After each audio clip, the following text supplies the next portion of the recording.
if you'd please join us in prayer and pledge. Let us pray.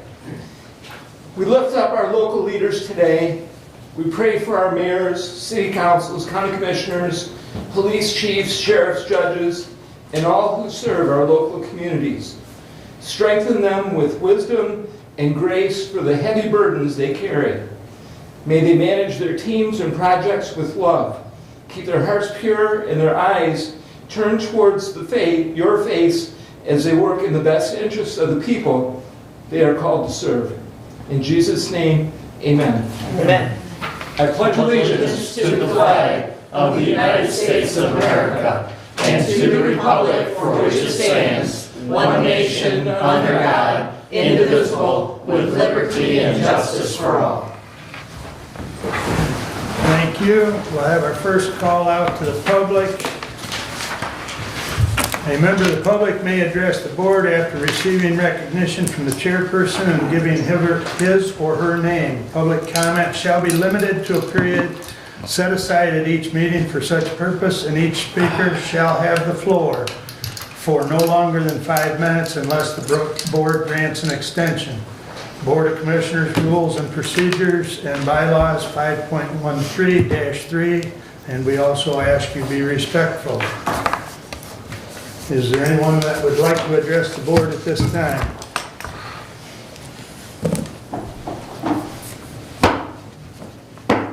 Would you like me to? I'll do it.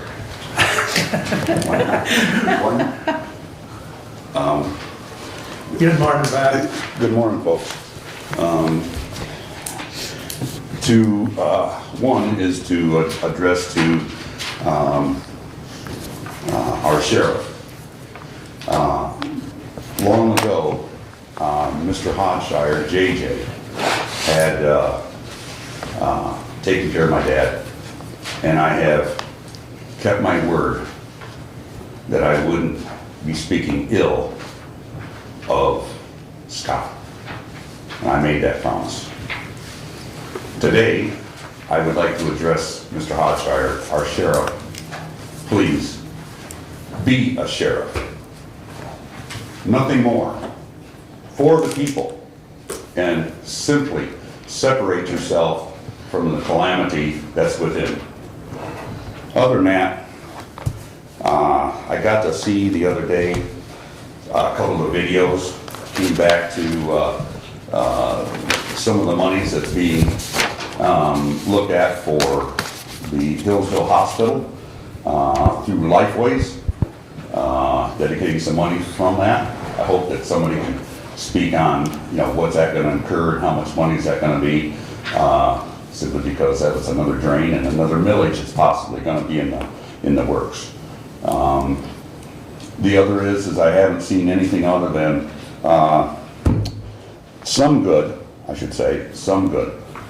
coming out of whatever's happening here in the county. There's some people that are striving, including myself. I've had to go to, which I'm trying to get off of, which I have approached, which is SSI.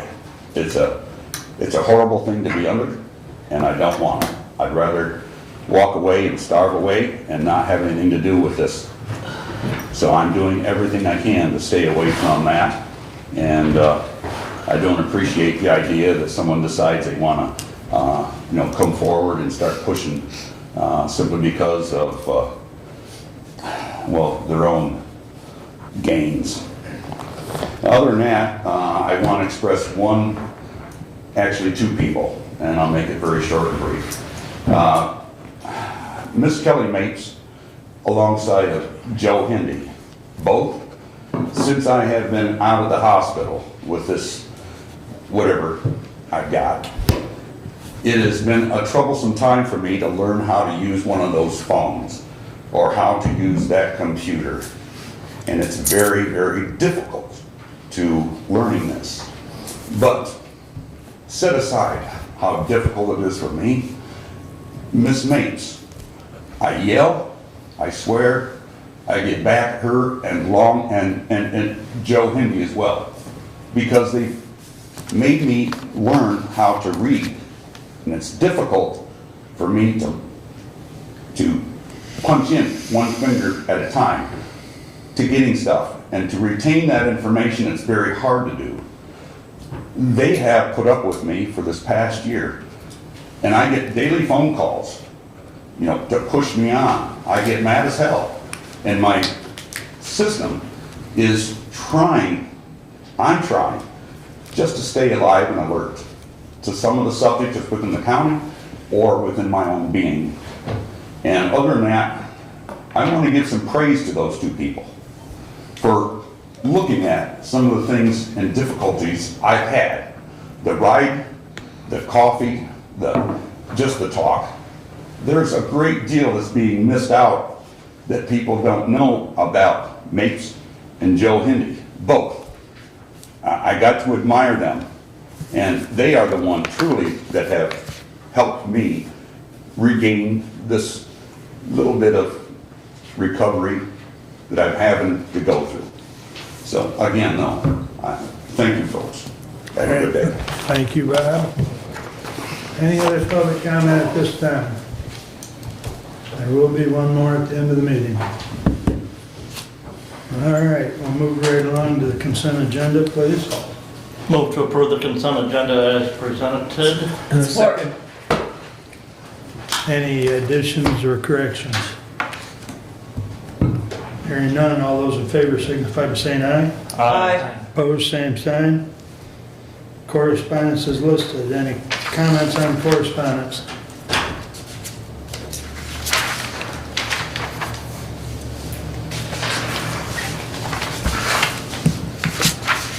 Hearing none, we'll keep moving. Regular agenda.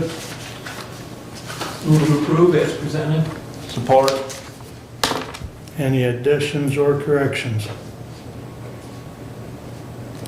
I would say that as soon as Brad gets here, I want to move him up after the budget discussion so that he can get back to his class. So that's where he's at right now. So that would be the only changes, would move him back up, basically under Kathy. So, After me or just after the public budget hearing? well, I guess we'll see how he's pressed for time. Okay, all Because I right. know him and I had discussed both things. Thank you for that. It may be after the public hearing, but it may be after we're done voting on the budget. Okay, all right. So are you gonna move the budget up also then? No, that. Did he just get here? Yeah. Because I'm actually after facilities. Yeah, Are you gonna have me go after the budget hearing? Is that what you're thinking? I think so. Okay, so that's keep why Brad I'm asking moving. the question. If that's okay with Doug? Yes. Okay. All right, So we're going to kind of shuffle things around to try and accommodate him going to his class, but So it's not exactly as presented, it's as amended. correct. There you go. All right, as long as we all understand the shuffle. All right, all in favor, signify by saying aye. aye. Opposed, same sign. All right, now we need a motion to I go would, in. Mr. Chair, I would move that pursuant to the Open Meetings Act, Section 15.268, the Michigan Compiled Law, Section 8, subsection E, that we go to closed session to consult with our attorney regarding a settlement strategy and a pending litigation. And we need to go to closed session because public discussion would be detrimental to our strategy and negotiation. Support. Commissioner Wiley? Yes, Commissioner Benzing? Yes. Commissioner Leininger? Yes. Commissioner Ingalls? Yes. And Commissioner Schmidt? Yes. if I could ask everyone to step in the hall for about 10 minutes, hopefully that's all this takes. So, Other than the treasurer. right, that is correct.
Go back into open session. Support.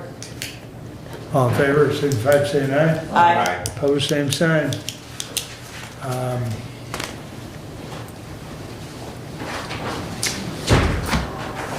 We're open to business. We're back. Sorry for the delay. Support. All in favor, signify by saying aye. Opposed, same sign. We're back.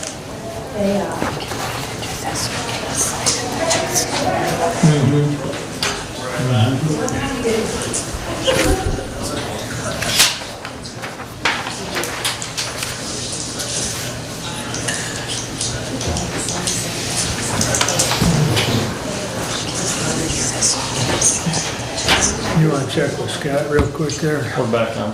We're on? Okay, thank you. Of course, he would have known we were, yeah. All right. Sorry for the delay, Mary Beth, you're up. Right.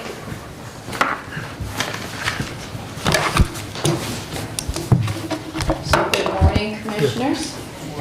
One of the things that is not included in packets, I want to ask, if you're not comfortable, I can bring it next month, but yesterday, I got the, this current quarter's Stepping Up Initiative report. So I just got it, it's hot off the press. If you prefer that I table it to my next presentation, I can do that. Or I can ask to give it to you now and then kind of cover some of the highlights. I'll leave that up to you. How would you like to proceed? Because I'd like to cover that too, if I may, but Well, because you haven't had a chance to look at it ahead of time, so what would you prefer? you've got 20 minutes or I would less. say let's have her bring it back, if that's all right. Yeah, That's fine. Okay. that way you can send it to us so we can look at it. Yep, that's fine. 'Cause you're coming I'm back fine next with that. I month was just anyway. really excited about the data, and I know that you guys would be too, so I'll be sure it's included in the next report. Let me start off. You'll see included in your packet is this month's, or this quarter's report to the county on activities happening at Lifeways. One of the important things that you'll see in the very beginning is updates relative to our strategic plan and where we are. Some of the things that I want to highlight that we're doing, as well as, because we are in 2 county, we're doing it in Jackson and want to reference what we're doing here in Hillsdale, is around the implementation of wellness activities for the populations that we serve here in Hillsdale. So those are moving forward, and you'll see that in the better health goal area. We've also been utilizing our engagement team, which is a result of our certified community behavioral health clinic funding, our grant funding, where the engagement team can be dispatched into the community to assist individuals who may not necessarily come to Lifeways to access services. They're calling it the access on wheels, if you will, where they're going out into the community. They're also doing things to assist where people have been in the hospital, and they're working to coordinate post-discharge to make sure that people get connected with services. So that's moving forward.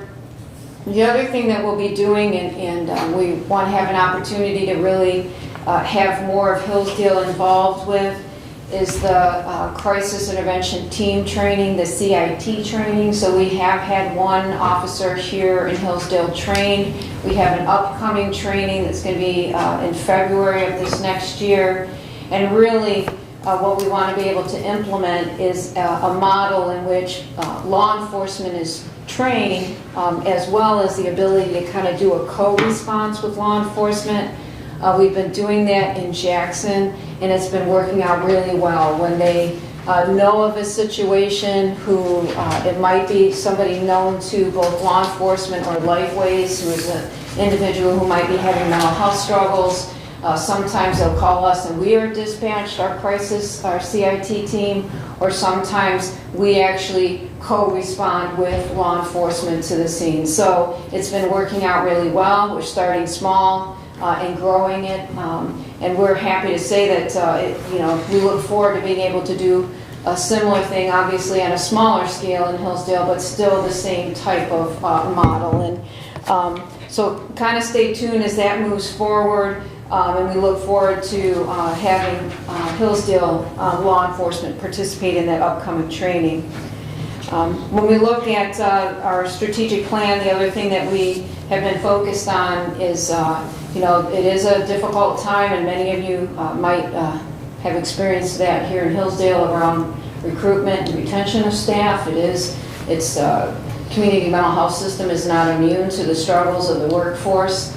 And so one of our strategies, or strategically, is really looking at how do we ensure that we're an organization that we can recruit and retain staff. And during the whole pandemic that we've experienced after the last couple of years, we've really looked at how can we put into play a hybrid workforce that allows people to have some work-life balance with working remote and working in the office and doing both. So we have been working on that as an organization. The other thing that you'll see is in the report is a discussion about the Community Certified Behavioral Health Clinic grant. So we have that grant. It has allowed us, we started in Jackson with the implementation of our crisis model, as well as the integrated health services. That grant is running out in February of this coming year.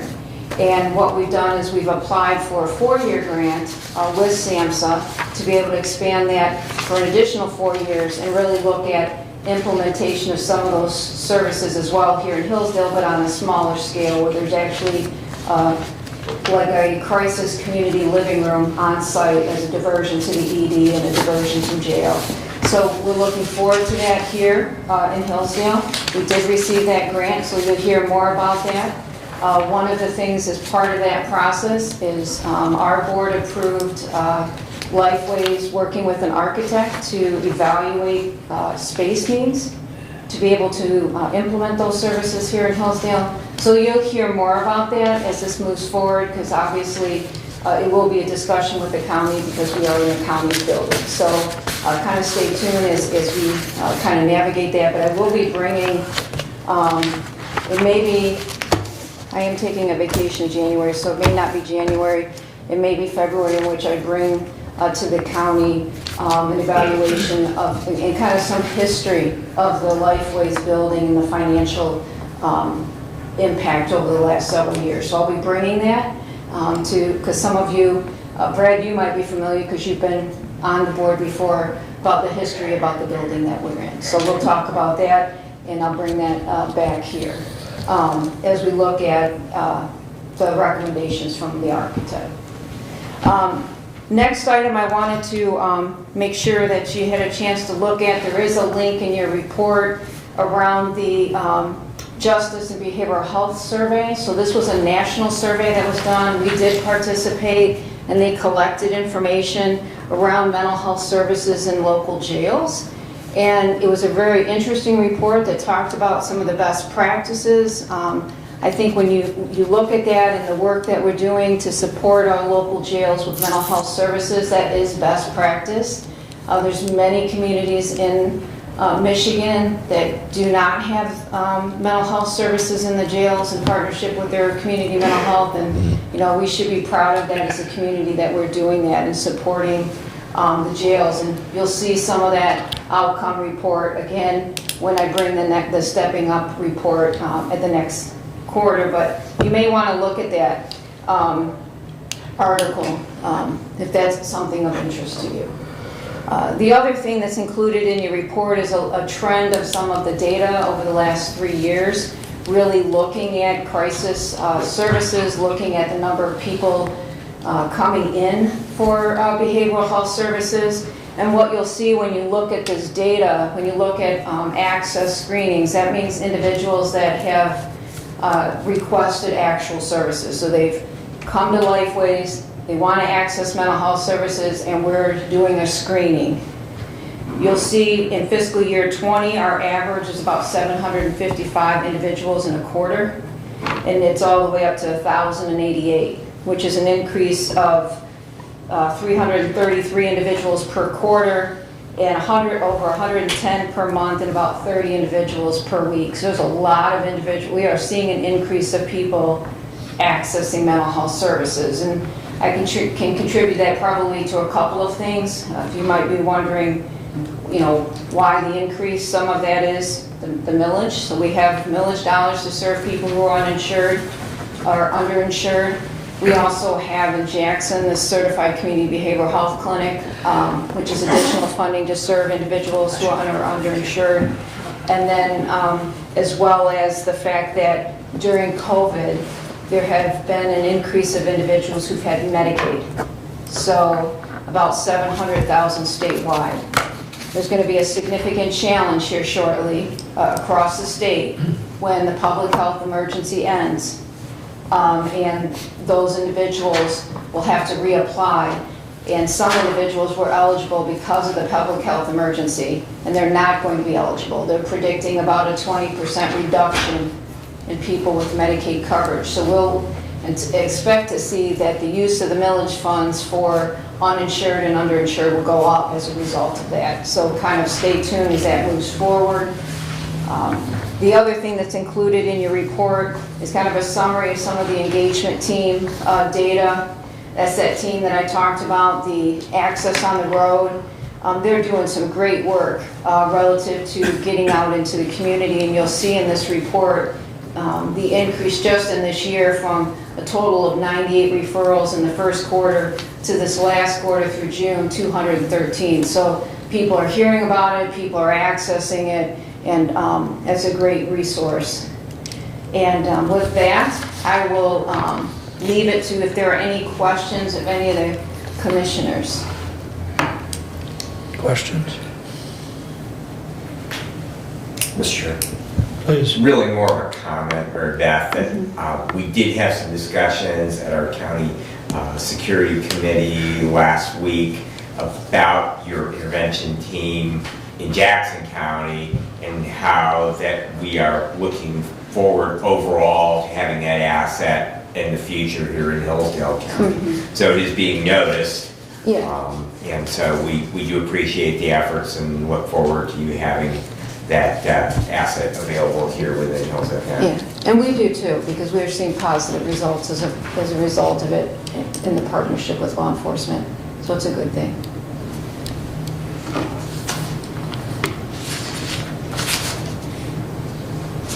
Also at your security committee, We did discuss that. And, the mental first aid training. Oh, yeah, there's a flyer, there was a flyer back there on that, Right. mental health first aid training, yep. Yeah. And I will have that under my report, so Okay. we would like to move forward with Lifeways providing that training to some of our staff. Great. Okay. Doug? At Hillsdale City Council, main topic of discussion is the homeless in City Hillsdale.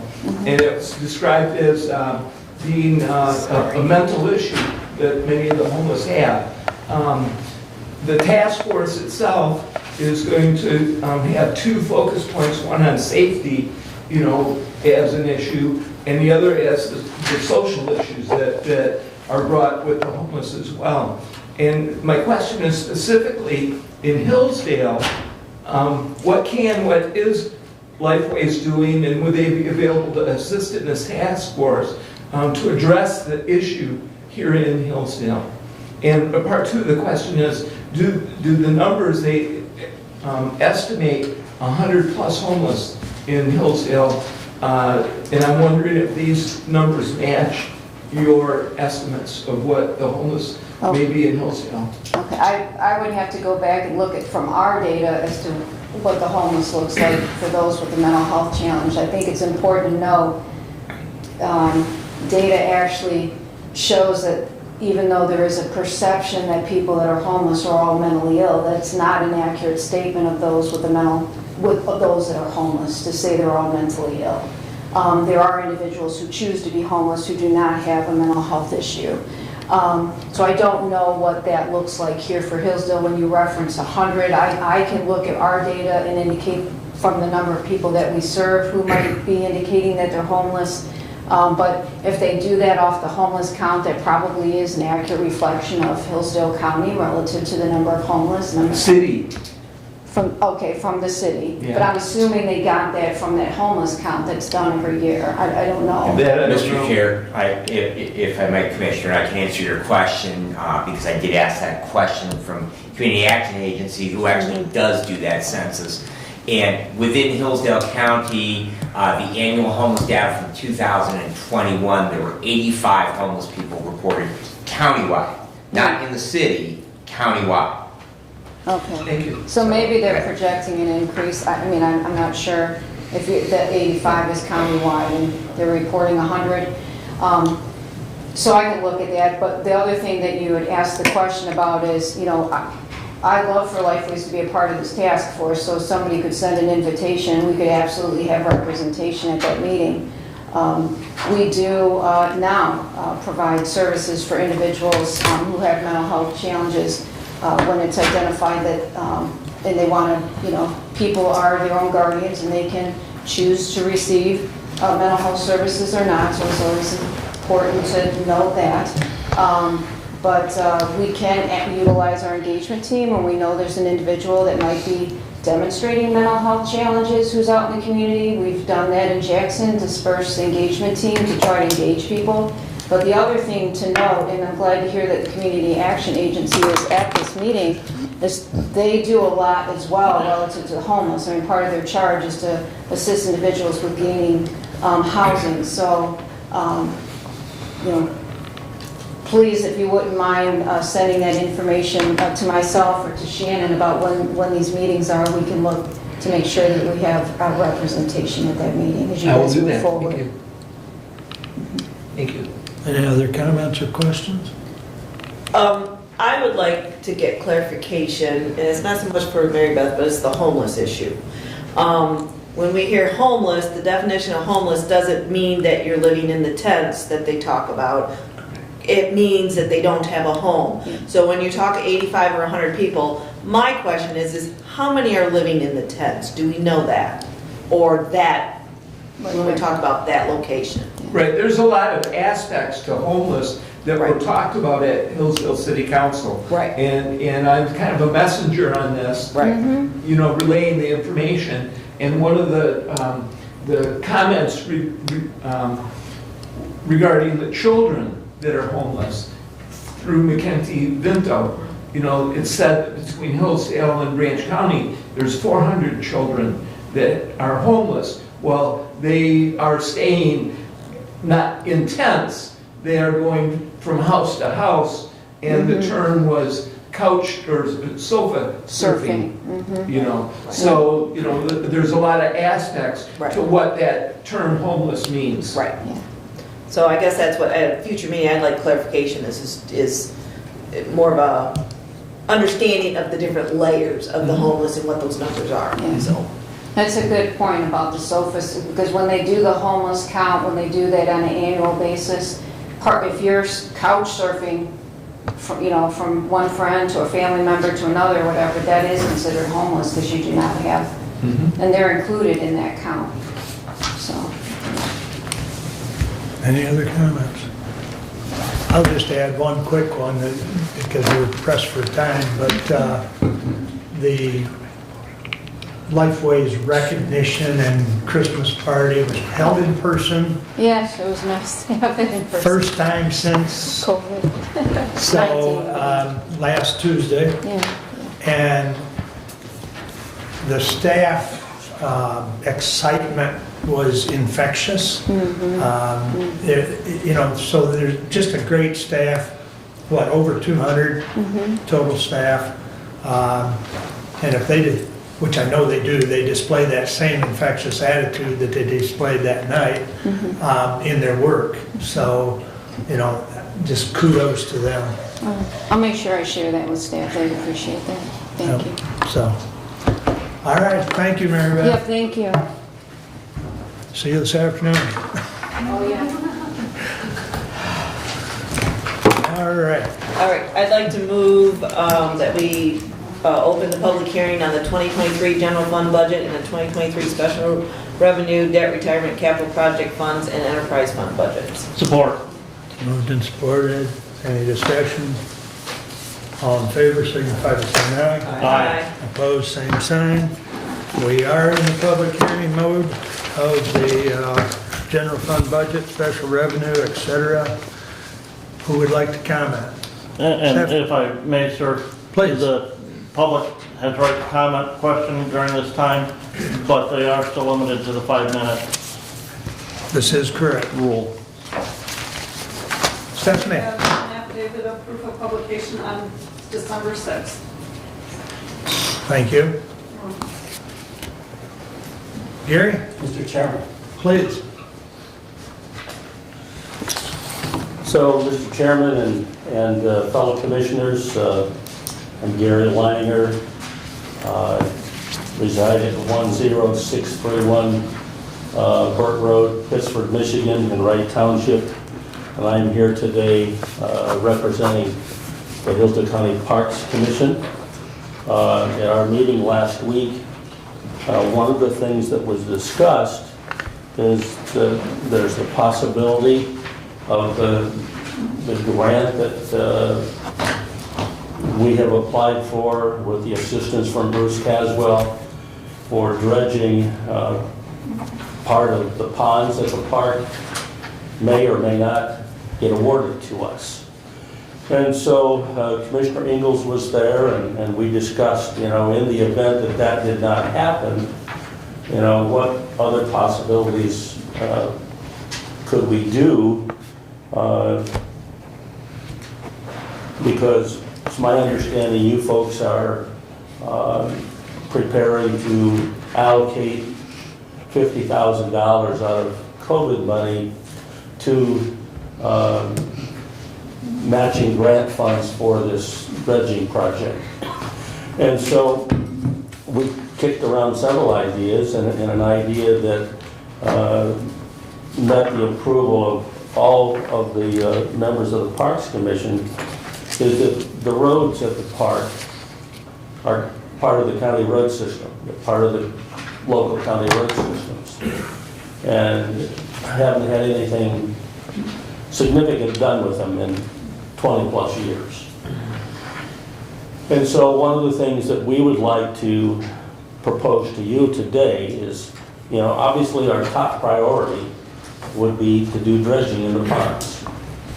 And we hope that grant gets approved, but in the event that it doesn't, would you be willing to pivot with us and put that $50,000 towards funding that the road commission would put up $50,000, probably plus $50,000 to repave the roads at the park. Roads are a little bit like a roof on a building. If you wait till the thing is totally falling apart, the cost just skyrocket to put a new roof on a building, and that's true also with a road. So, so that's my purpose in being here today. Again, we all hope that we get approval, grant approval to do the ponds. But in the event that it doesn't, is that something that you would be willing to partner with us to repave the roads in 2023 at the park? So I'd be happy to answer any questions you might have, whether it's now or at some later point in your meeting. Thank you. Thank you, Gary. I do know, talking to Bruce, he would do the, whether we get it this time or not, he would do a reapplication. Sure. So he's willing to keep working with us on that. Yes. So, That's good. yep. So, okay. Any other? Public comment or questions and answers? Well, this is a public hearing, so it's wide open. Okay, so I have a couple comments. The roads and the parks are in Hillsdale Township. Mm-hmm. And while we talked at the meeting that the county with that grant that we've kind of got a placeholder on, and for the park, if we're talking about roads, they are county roads, and it is Hillsdale Township. When they have their meetings in January, would this be appropriate for them to include in their list they have a match as well that goes township and road commission. And since these are really Hillsdale Township roads in Hillsdale County, it seems that they would be the participant. I would agree with you. I'll just make this comment. I do know that in the past, I mean, what I've heard from the other two members of the Park Commission, that when they've approached Hillsdale Township about assisting and you know, providing some funding for the roads, they've never received a favorable response in the past. You know, I think that's unfortunate, but that's what we faced. Okay. Sure. Gary, those roads in the park, they are county roads, correct? Yes, And are they included in the mileage for MTF funding? yes, they are. Okay, so to those points, I fully understand your request, but at the same time, I would be very hard pressed representing 6 townships that we would go and pay for roads that are county roads that get MTF funding and not do the same thing anywhere else in Hillsdale County solely because those public roads that are part of the county road system that are funded like every other county road in Hillsdale County. I would be remiss to support any way, shape, or form of providing funding for those roads and not providing funds for roads in one of the 6 townships that I represent. So, and I think it's a valid request. I just think on those premises that I could not be supportive of it.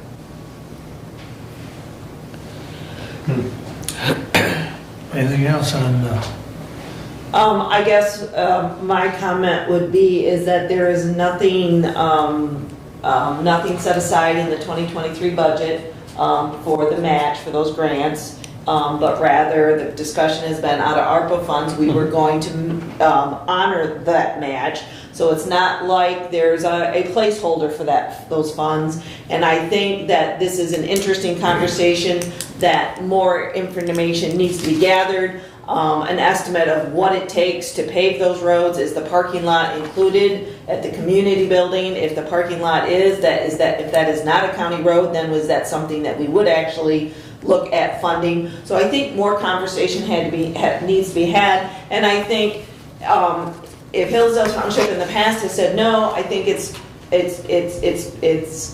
imperative that we ask the question again.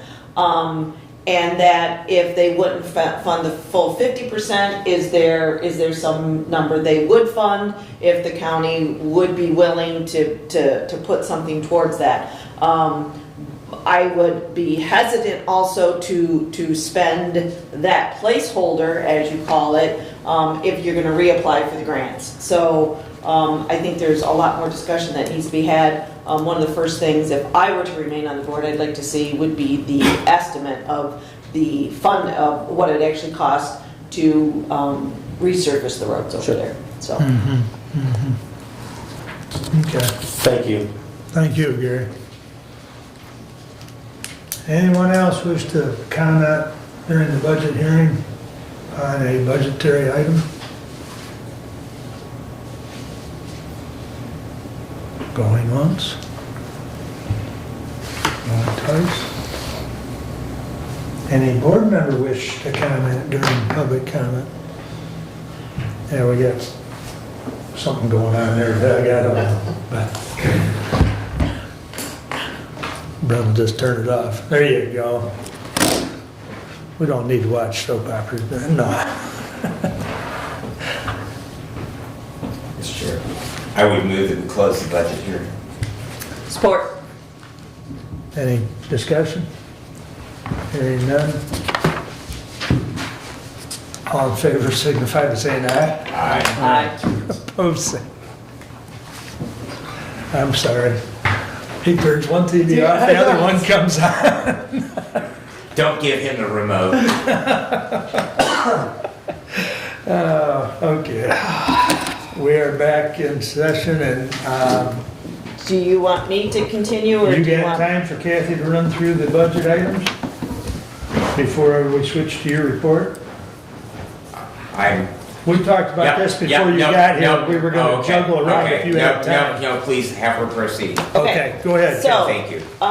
Resolution 22-143, Need to amend those too. we're gonna amend those first, okay. I would like to, have I propose the motion that we, amend, two items in the proposed budget, and one is to increase account 101-969.00-704, and that would be for the friend of the court employee holding spot for $23,600, and to decrease the expenditure account 101-270.08-995.000, which is the workman comp account, transfer of $23,600. So that's my motion. I'll support. Okay, so now Doug. that I can speak on that, what that motion will do is provide a half year's funding for a person at the front of the court, and with insurance. And the thought is to do it this way. It was the expedient way to get it done. It doesn't actually change the budget. Motion that we'll be making in 22-143, the total 2023 budget revenue will remain the same, and it's just a decrease in expenditure account and an increase in an expenditure account, and that allows then this commission to, when that position gets filled, to move those monies into the front of the court. So I believe you said it, but just to clarify, this will be in one of those holding accounts, much like the school resource officer. Correct. The school resource office or the bailiff. And another point that I know we talked about last meeting was that roughly 66% of this position's salary is reimbursed by the state. Correct. So, okay. And you have those account numbers that you can give Yes. to Jody? Thank you. Thank you. Yep. Okay. Any other comments or questions on the motion? All in favor, signify by saying aye. Aye. Opposed, same sign. Aye. Thank you. I was You knew I was doing I that. was going to be discouraged if you didn't. 4-1 is what I heard. All right, it passes Okay. 4-1. Please continue. Moving Kathy. on. Resolution 22-143, to the Honorable Board of Commissioners, we recommend approval of the 2023 final general fund budget for the County of Hillsdale as proposed. 2023 final budget summary. Total 2023 budgeted revenue, $14,551,529. Fund balance projected January 1st, 2023, $1,832,791. Total revenue, total 2023 revenue and fund balance, $16,384,320. Total 2023 budgeted expenditures, $14,451,529. Fund balance December 31st, 2023, $1,832,791. Respectfully submitted, Kathleen Schmidt, Chair, Budget Committee. Support, but did you say 14,551,000? She said 4. Yes, 529, yes. $14,551,529. I was going to ask the questions. Thank you, All right. Fran. Okay, There's a lot of numbers to read. a lot of numbers and the brain is reading and talking at the same time, so there you go. Who supported that? Brent. Thank you, Brent. Brad? Thank you. First of all, I would like to thank the Budget Committee for funding the position in front of the court. So that I realize a great deal of thoughtful consideration went into that, and I greatly appreciate you seeing that. I think big picture, the additional staff in that office will help seeing that those dollars are properly collected and dispersed, and so that is a good thing. I would also just like to thank the Budget Committee for their work. Birth and Budgets is huge. So now to my question, I know that our fund balance is the same going in as going out. That means that we are in a balanced budget. We are not. Can you tell me, or perhaps Derek, 'cause I didn't run the percentage, what percentage of fund balance does that give us? It'd be about 11%, 11.5%. And so to that discussion, because trying to nail down a number of what is an appropriate amount to have as a fund balance is like trying to nail Jello to the wall, that you ask for different financial advisors, auditors, that they will give you a different percentage number. But moving forward, I would just like to have, some thought to, are we satisfied with the amount that we have in a fund balance at roughly 11%? Do we want to continue to build that towards more like 15%? Because just as part of, whenever I see government hanging onto a bucket of money, and that's my comments, that I'm always concerned that we take that money from people under threat of force. We'll take your stuff if you don't pay your taxes. So if we're gonna take that money, number one, we have to spend it as quickly as possible, like we were taking that same money out of our own back pockets and spending it. I'm just curious, at what point do we say we have enough fund balance and that we return those dollars back in services to the taxpayers of the county? I would like to address that. And my point, what I would say is that this fund balance, if you talk to the experts, the CPAs, the state, maybe it should be a little higher. But I think given what's going on in Hillsdale County, we've got a courthouse project that is an ongoing situation that is not been settled. We have a space needs study that is not settled. I think that to propose a balanced budget is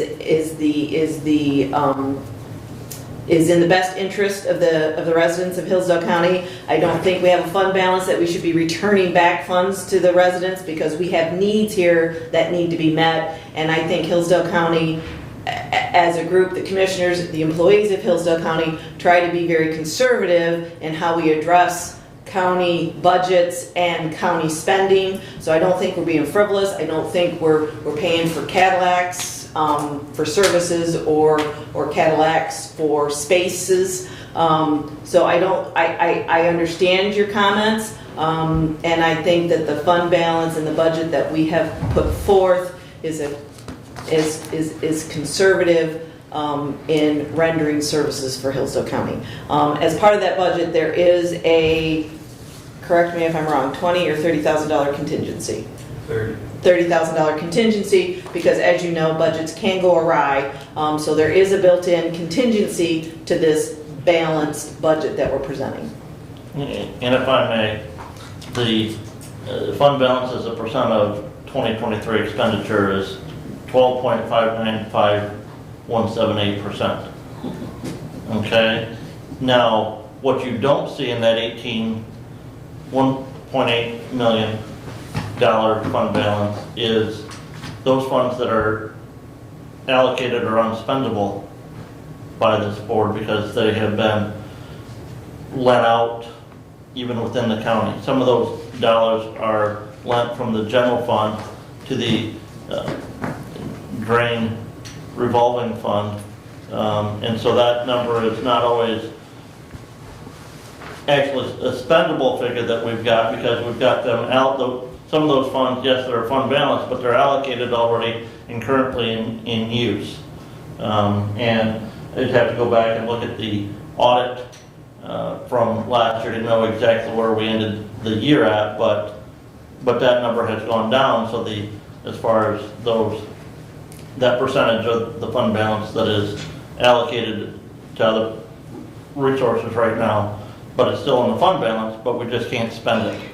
So I would guess, and Derek can maybe correct me, that I think that if we took out those other allocated funds, we're probably down to about a 8%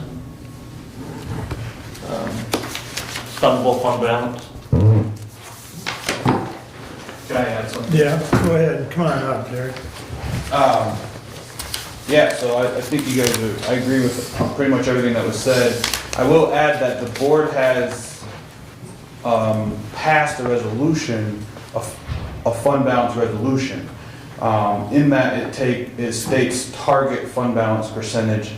And I believe ours has a target as a percentage of spendable fund balance, to Commissioner Leininger's point. I don't know those figures off the top of my head, but if it's something that you wanted to come back to the board for review, that could certainly happen. Also, the 12.5%, when I talk to auditors, mostly they say we're fine, but we're not necessarily where they would advise you to be. I hear 20% a lot. And then when I talk to other counties, they seem to carry quite a bit more fund balance than we do. But like I said, that's all an internal decision. There's no guidelines on what your fund balance has to be. And so that can be reviewed at any time as to what you want to do with that. And I would just like to add, Mr. Chair, that I don't feel the amount we have in the bank is excessive. I just want, as part of the discussion of the process, that at what point is enough, and I think that not that I'm asking for any movement on what is, but I think it needs to be part of the discussion every year when we approve a budget as to what fund balance is an appropriate fund balance to keep our county in good fiscal shape, and yet at the same time being certain that we are respectful of the taxpayer. So and again, I appreciate your comments. Thank you very much.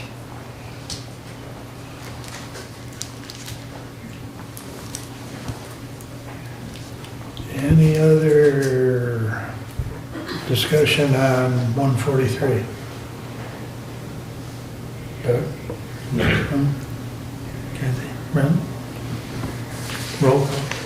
Commissioner Benzing? Yes. Commissioner Leininger? Yes. Commissioner Ingalls? Yes. Commissioner Schmidt? Yes. Commissioner Wiley? Yes.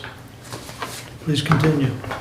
Resolution 22-144, to the Honorable Board of Commissioners. We recommend the approval of the 2023 budgets for the special revenue funds, debt retirement funds, capital project funds, and enterprise funds of Hillsdale County. Respectfully submitted, Kathleen Schmidt, Chair of the Budget Committee. Support. Any comments or discussion? Did you have any comments, Brent? Oh. Okay. All right, we're ready. Roll call. Commissioner Leininger? Yes. Commissioner Ingalls is momentarily absent. Commissioner Schmidt? Yes. Commissioner Wiley? Yes. And Commissioner Benzing? Yes. Passes 4 with 1 absent. Resolution 22-145, to the Honorable Board of Commissioners. We recommend the appropriation of such amounts needed from the general fund, special revenue funds, debt retirement funds, capital improvement funds, and enterprise funds to pay claims against Hillsdale County for fiscal year 2023 to the extent that such amounts do not exceed the 2023 approved budgets for said funds. All department heads are expected to comply with Public Act 621 of 1978 concerning their respective budgets. Any expenditure over the authorized budgeted amount must be approved by the Board of Commissioners' recommendation prior to making any such excess expenditure. Respectfully submitted, Kathleen Schmidt, Chair of the Budget Committee. Support. Discussion? I would just say it's a resolution that has always been passed as part of the budget, so. It's pretty standard. Yep. Yeah. All right, roll call 145. Commissioner Ingalls absent. Commissioner Schmidt? Yes. Commissioner Wiley? Yes. Commissioner Benzing? Yes. And Commissioner Leininger? Yes. Passes 4 with 1 absent. Please continue, Kevin. Okay, so that's it, other than what's in my report. What's in my report today? The budget, the Register of Deeds. I did want to, Bambi Sumberlot sent me an email concerning a contract with Co-File for $36,750. And as per her email, they have been indexing their documents in the Register of Deeds office. She used Co-File because that is where they currently reside. Currently, their current index deeds reside on their servers. So she wants to continue with Co-File. This expenditure will be split over the 22 budget and the 23 budget, and that the amounts will be taken from the tech fund, and the tech fund has enough money for that. So I just wanted to make the commissioners aware of that, and that the purchasing policy was adhered to. So, Well, and Bambi does have discretionary use of those funds. correct, that's exactly, absolutely. By statute. By statute. So again, I just wanted the commissioners to bring it to the commissioners so that they knew that that was going on. And other than that, I attended township meetings last night, and that's all I have. I was gonna have you do, Oh, you want me to do the, yeah, but we better wait till Brent gets back in here. Okay. So we will, you want me to read this one? You can introduce it and then, yeah, we could. Okay, So we're gonna number it 22-147. Okay, resolution 22-147, resolution to approve settlement agreement, Wayside Church versus Van Buren County, Western District of Michigan, case number 114-CV-01274.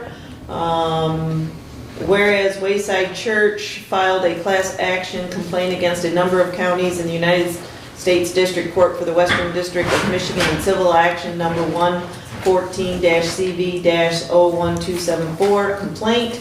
And whereas parties have been exploring and preparing defenses and participation in settlement negotiations under the oversight of the Sixth Circuit Court of Appeals mediation process, and whereas the parties are desirous of avoiding future litigation and controversy, and after extensive negotiations have agreed to certain terms and conditions set forth in the settlement and release agreement, subject to approval by the court and as outlined by counsel, and whereas the county understands that the settlement and release agreement is a compromise of a disputed claim, and that payment or payments made and conditions state therein are not to be constructed as an admission of liability on the part of the parties being released by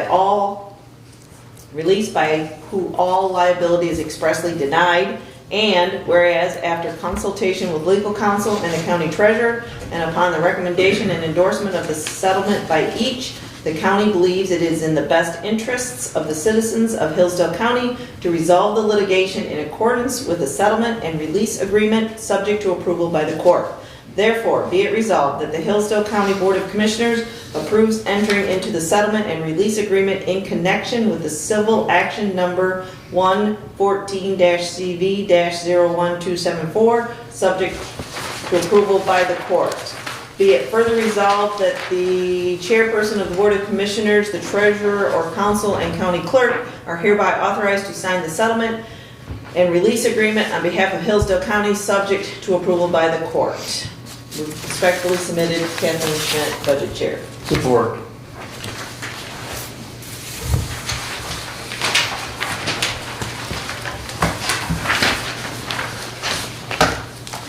Any discussion?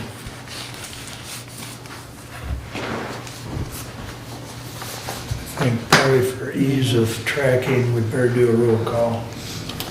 Commissioner Schmidt, Yes. Commissioner Wiley, Yes. Commissioner Benzine, yes. Commissioner Leininger, Yes. Commissioner Ingalls. Yes. Passes 5-0.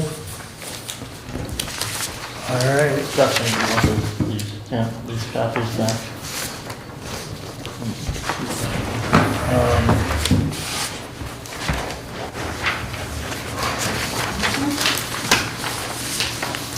that? I don't know that, I mean, it's a resolution, so it's public record Yeah, now, right, right? right. Yeah, that's true enough. I'll keep mine, I thank you. don't need it. So, having said that, oh, wait a minute, okay, we did the roll call. We did. Yep. Okay, We're good, good. so, We're good. having said that, I should be done. All right, Okay, all right. all right, thank you. Any questions for Kathy?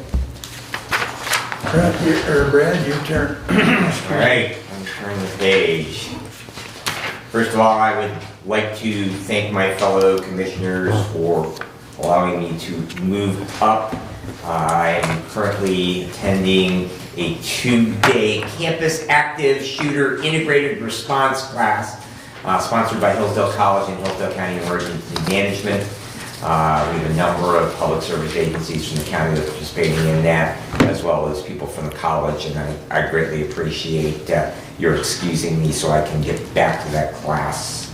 With that said, we will move on to the action item, Resolution 22-146. The Honorable Board of Commissioners, we, your Management and Personnel Committee, recommend the following additions, changes to the Hillsdale County Employee Handbook effective November 1, 2022. On page 22, holidays. County paid holidays shall follow the schedule adopted by the state of Michigan. New Year's Day, Martin Luther King Day, President's Day, Memorial Day, Juneteenth, Independence Day, Labor Day, Veterans Day, Thanksgiving Day, the Friday immediately following Thanksgiving, Christmas Eve Day, Christmas, New Year's Eve Day. In addition, the November general election day in even numbered election years. At the top of page 23, replace the beginning paragraph with, all full-time employees are eligible for holiday pay from their date of hire. To qualify for holiday pay, an eligible employee must work or be compensated for all of their scheduled hours on their last scheduled day before and their first scheduled day after the holiday, unless approved in advance by their immediate supervisor, and I would move for adoption. Support. All right, if I might speak to this. Yes, sir. Basically, this resolution, it is cleanup language for a couple of things. The first being holidays, the 2 union contracts, one of which we have now approved. Language does add the Juneteenth holiday. We also are done effectively, except for approval, final approval by the 911 board, as well as this body. For the supervisors at 911 as well. That also is reflective of that language.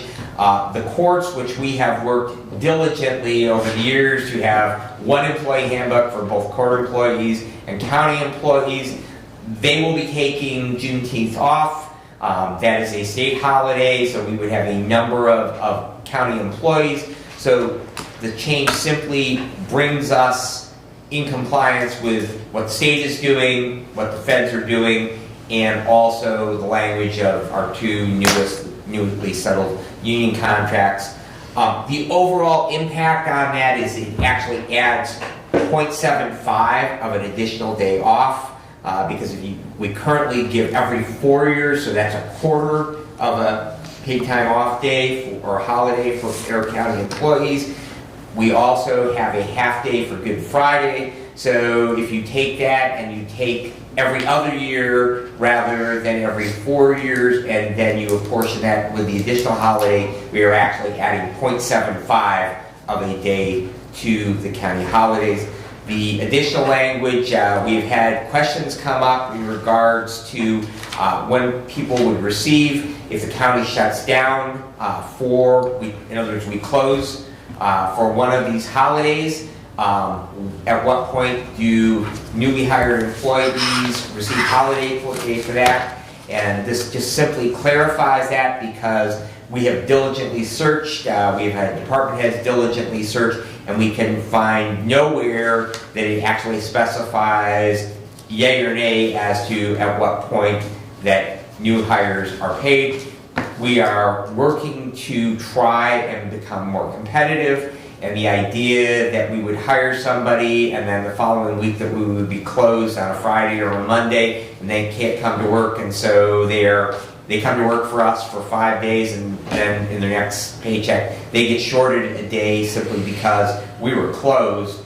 That just seems kind of counterintuitive in the idea to try and attract and retain employees. It really doesn't affect anybody. beyond some given point. We use 90 days as a probationary. We actually are trying to move towards hours rather than days.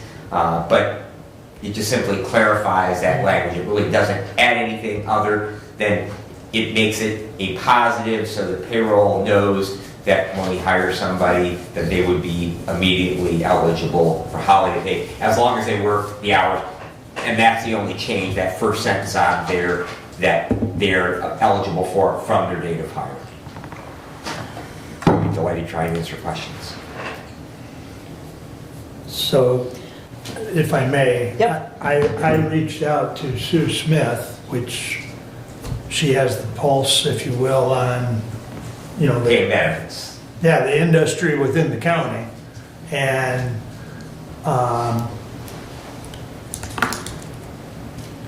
her response wasn't really real clear for us in this area. However, there is some, not many, that have all benefits eligible on the first day of employment. Then there's a wide range of anything from 30 to 60 to 90 days. Some companies are actually, that have overtime, carry the overtime into the probation period, so which in essence shrinks the time of probation. Although when it's done on an hourly basis, it's still the same number of hours. So there's just a wide variety out there that we're competing against as far as benefits for employees, because we're really competing against the private sector to attract employees. So just wanted to throw that in because we did reach out to Sue for some other background information. Did you ask Sue how many holidays companies get, right? The county gets more holidays. Did you ask Sue that? If you were asking her about? I didn't ask her as to the number of days, no. I already know the answer to that because we provide more holidays than most of the businesses within the county. So, but you have a comment, Kathy, I can see it. I have several. First of all, I would state that the past practice here at Hillsdale County has been that there's a 90-day probationary period, and that has been followed consistently, given that there are some other employee groups that 90 days changes for. Okay, so, but we're talking about the employee handbook, and it's been a 90-day probationary period, and that is what past practice is. In a court of law, past practice is important. And so I don't think that we should willy-nilly change what past practice has been without careful consideration. As part of the new hire checklist, one of those items are on there is that the department head is supposed to explain to the new hire, supposed to give them the employee handbook and then explain to them their compensation and the intricacies of that compensation. So any new hire should know that there is a probationary period before they get paid for paid holidays. And if I'm a new hire and I'm explained that I have to work so many days before I get a holiday, it really doesn't matter if my place of business is closed or not. I understand that that is part of my employment. So to me, it doesn't matter whether the county is closed or open on those days and the person can or can't work. It is part of the job. The other thing I would say is that with the new law that the election process is going to be a 9-day process, I would think that the consideration would be is that we get rid of holidays for either of those, either the general or the off election, because people have 9 days to vote. So they have plenty of time to vote. They don't need a day off. And if that happened, then I could support Juneteenth being part of the holiday schedule. I will say that in June, when we discussed adding Juneteenth to the schedule, I believe I voted in favor of it, understanding that it was time sensitive, but I believe at the time I stated that if it's added to the schedule, that the schedule needs to be looked at and that holidays will not increase, and this increases holidays. And if you want Juneteenth, you lose something else. Maybe you lose the 2 election days, and maybe you'd be pretty close then that it would be status quo. The other thing I guess I would say is I don't think we should, if this were to pass, It should not be backdated to November 1st. I would think that you would move it to January 1st and start the new year with the new changes.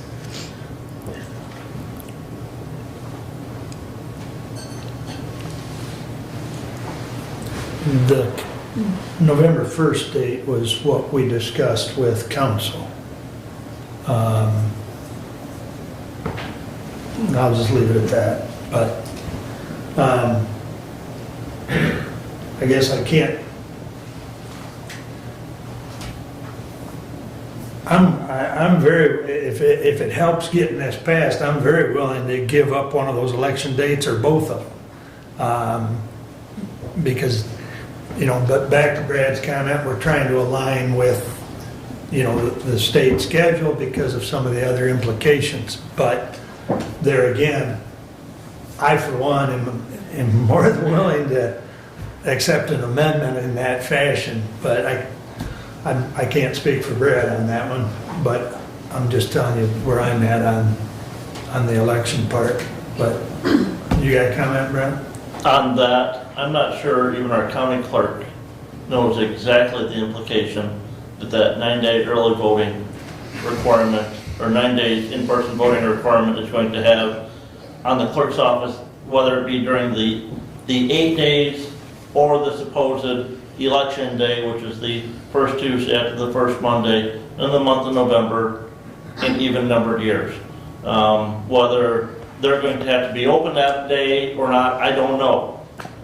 As you know, that's still something that's got to be sorted out, I believe, in that. I'm sure we will have to be, somebody will have to be there. Somebody will have to be there, So- and that's why I'm willing to give it up, is because the clerk's already talked to me about that somebody's gonna have to be there. But with that said, you know, somebody needs to make that amendment if that's what we're gonna do. Again, I also find it very concerning, the back date. And I find it concerning that we've discussed it with council, and council said to do that, even though we have a section of the Michigan Constitution that prohibits. Not in this instance, as far as employee wages. Not in this particular, this is a benefit, it's not wages per se. It's compensation. Might be, but she has advised us we're okay on that.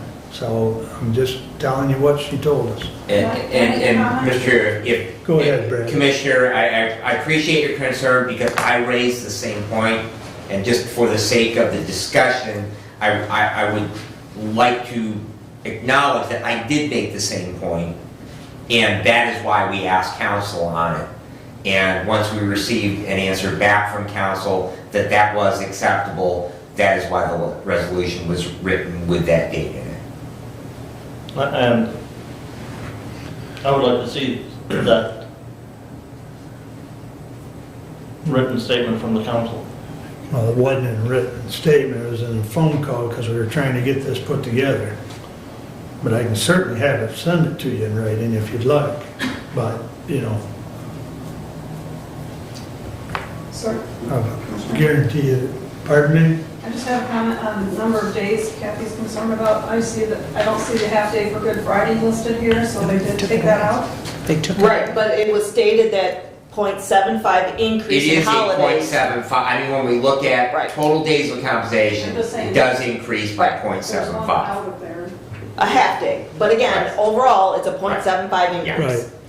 And so to that point, as far as Good Friday, that was one of the bargaining points in the two contracts that we finished at 911. They weren't concerned with Good Friday as much as they were some of the other issues. And that was presented by the Making sure that's union. the way you intended it to be.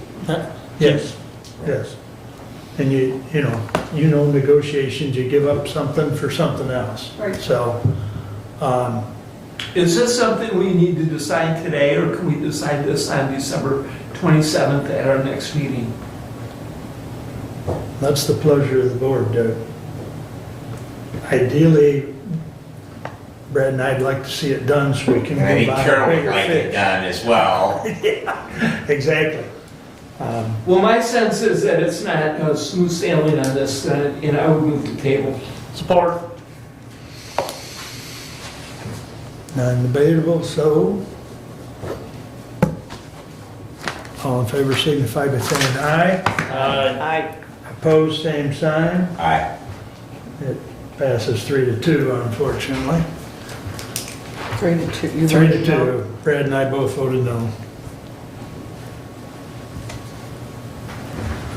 All right, continuing on with my report. Please. Thank you, commissioners. All right, just to circle back on the homeless issue, I did have a conversation with Mayor Stockford, and he has agreed to appoint me to the mayor's task force. My business happens to share some of the real estate that, as far as the bike path along the back way there, that some of that population tends to congregate in, as well as that I have worked with Burners Without Borders for a number of years with the homeless population in inner city Detroit.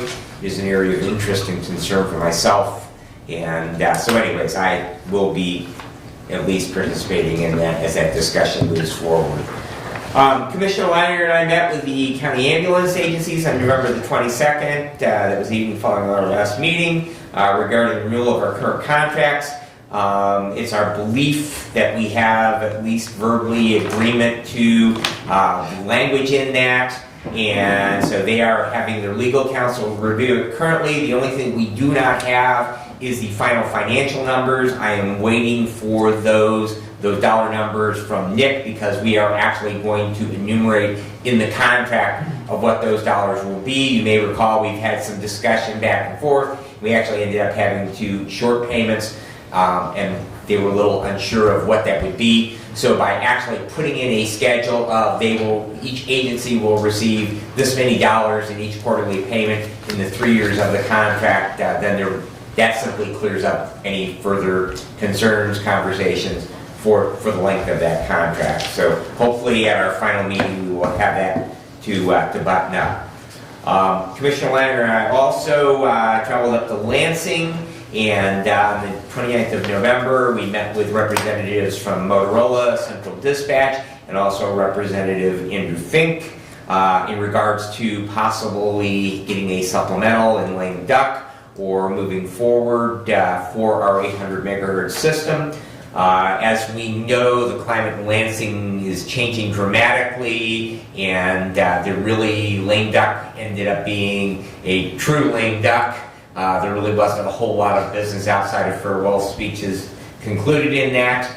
And moving forward, the opposing party will now control both the Senate and the House, as well as the governor's mansion. So consequently, that will change the landscape of what will be funded. There is a lot of pent-up demand from constituencies there as far as where budget appropriations will go. And so we are not entirely optimistic, especially in the part of small rural counties. However, if there is a glimmer of hope, it appears that Representative Fink will be the minority chair of House Appropriations. So in politics is the art of the possible. There's always negotiations in that. And so the hope is that he can at least steer the topic of discussion that might end that. We will keep you apprised as that moves forward. That is something near and dear to my heart, Commissioner. And in addition to that, just the reminder that from that conversation, it sounds like there's been an agreement made for more interoperability of the state systems between Michigan, Ohio, and Indiana. So there may be an avenue for us to get more state direct spending on some of that system here along the border, especially in Hillsdale County, as they work to make that system more interoperable for all agencies involved. Thank you. I appreciate that addition. Our medical control met on December the 1st. The revised bylaws were approved and been forwarded on to the state for their approval. Moving forward into 2023, our medical control authority will meet quarterly.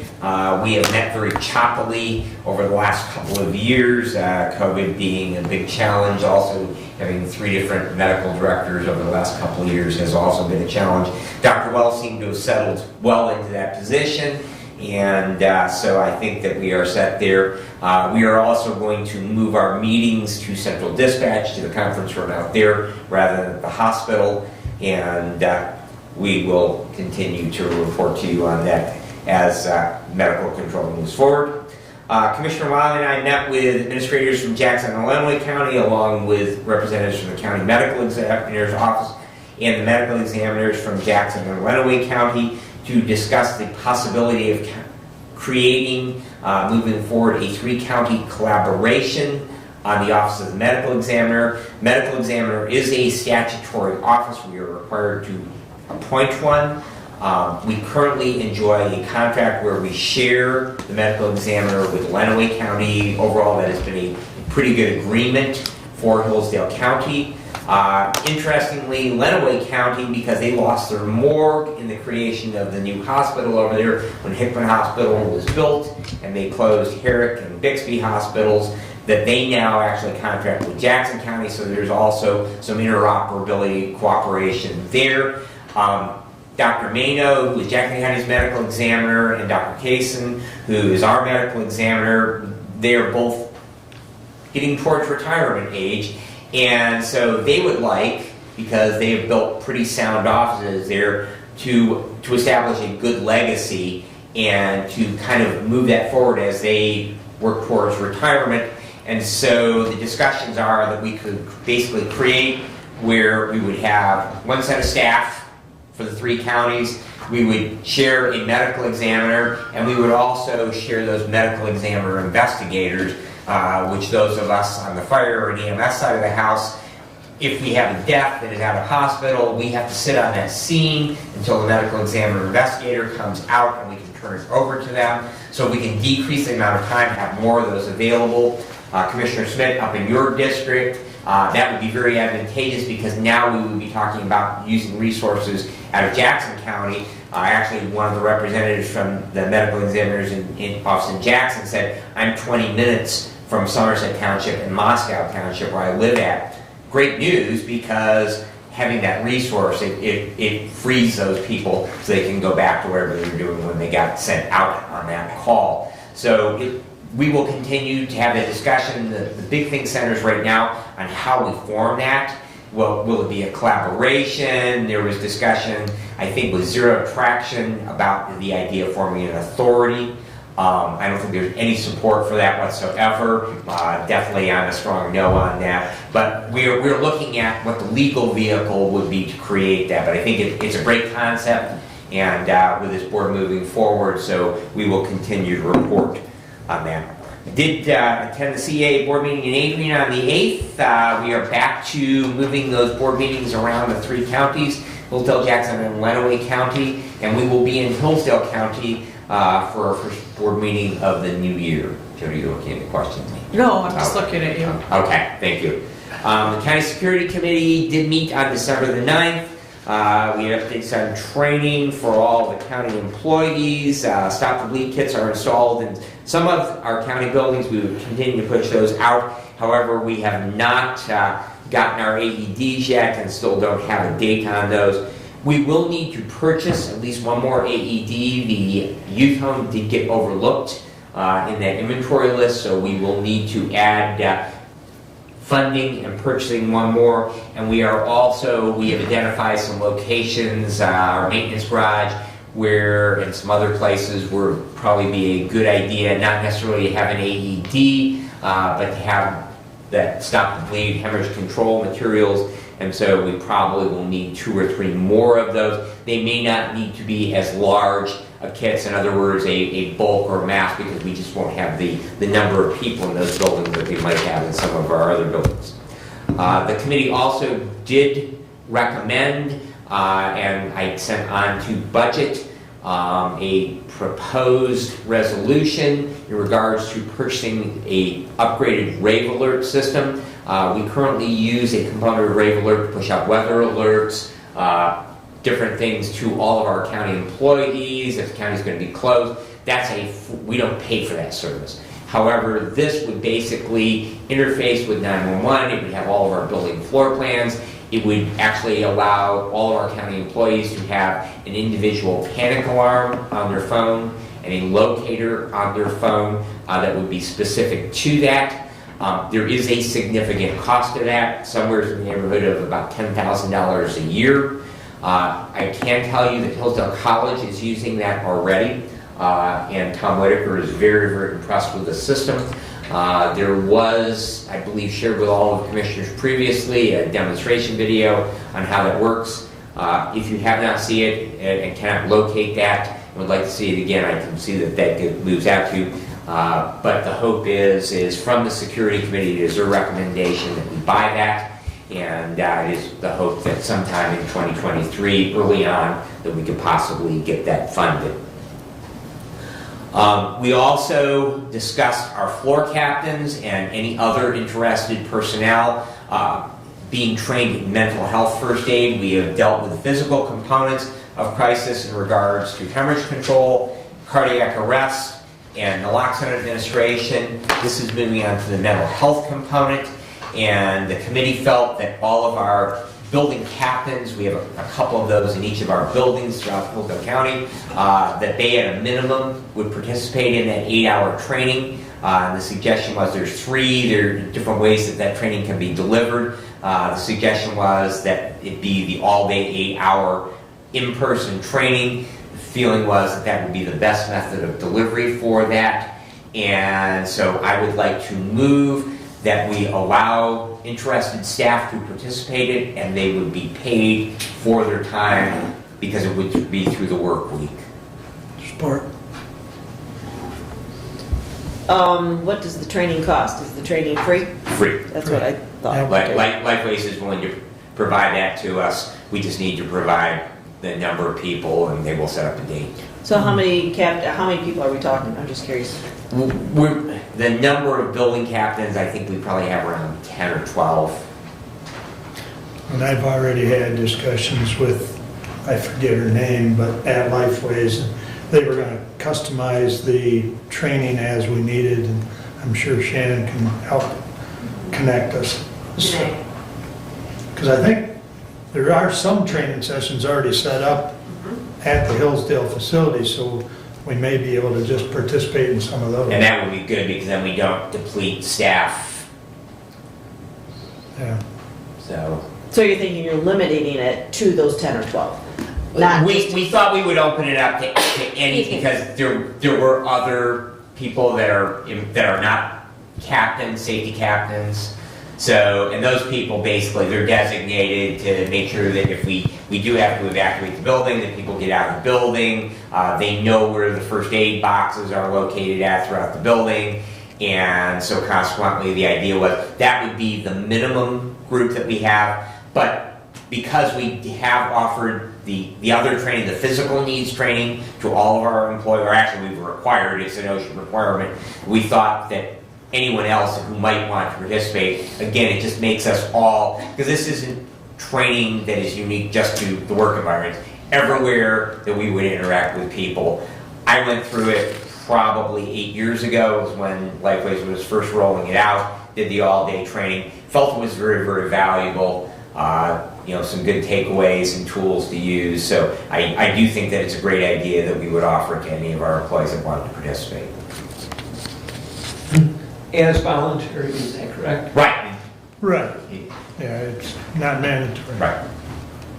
And the commissioners, all of my fellow commissioners would be welcome as well. Can we get that done by January 1st?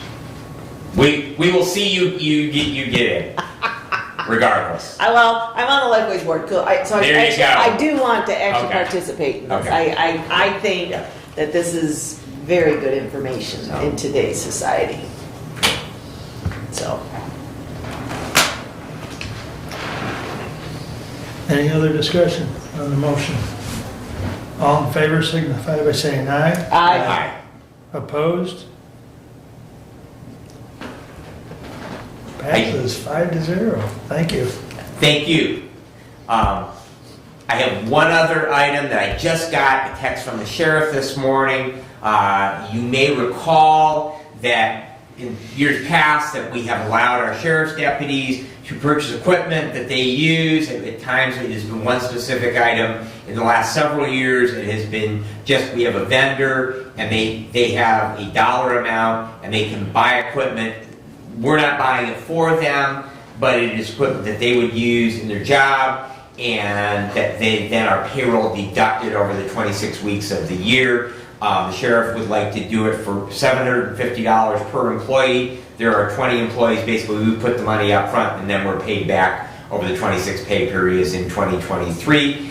And I will bring that back in the form of a resolution if we approve it today, but I would like to do it in the form of a motion so that way we can just have it under consent in our next meeting. And so I would move that the Sheriff's Department employees be allowed to participate in payroll deduction for equipment purchases up to an amount of $750 and then cover 20 employees. Support. Is that an increase of 750 from? I believe it was 700. I did not go back, like I said, I just got, Okay, right. but I believe it was 700 last year. Okay, and I think the key point there is if somebody at the sheriff's office leaves, the rest of it's deducted from the final paycheck. Right. During the year. Yes. Yeah. Yeah, If there was any balance that Right, that's, yeah. withhold it from, and Yeah.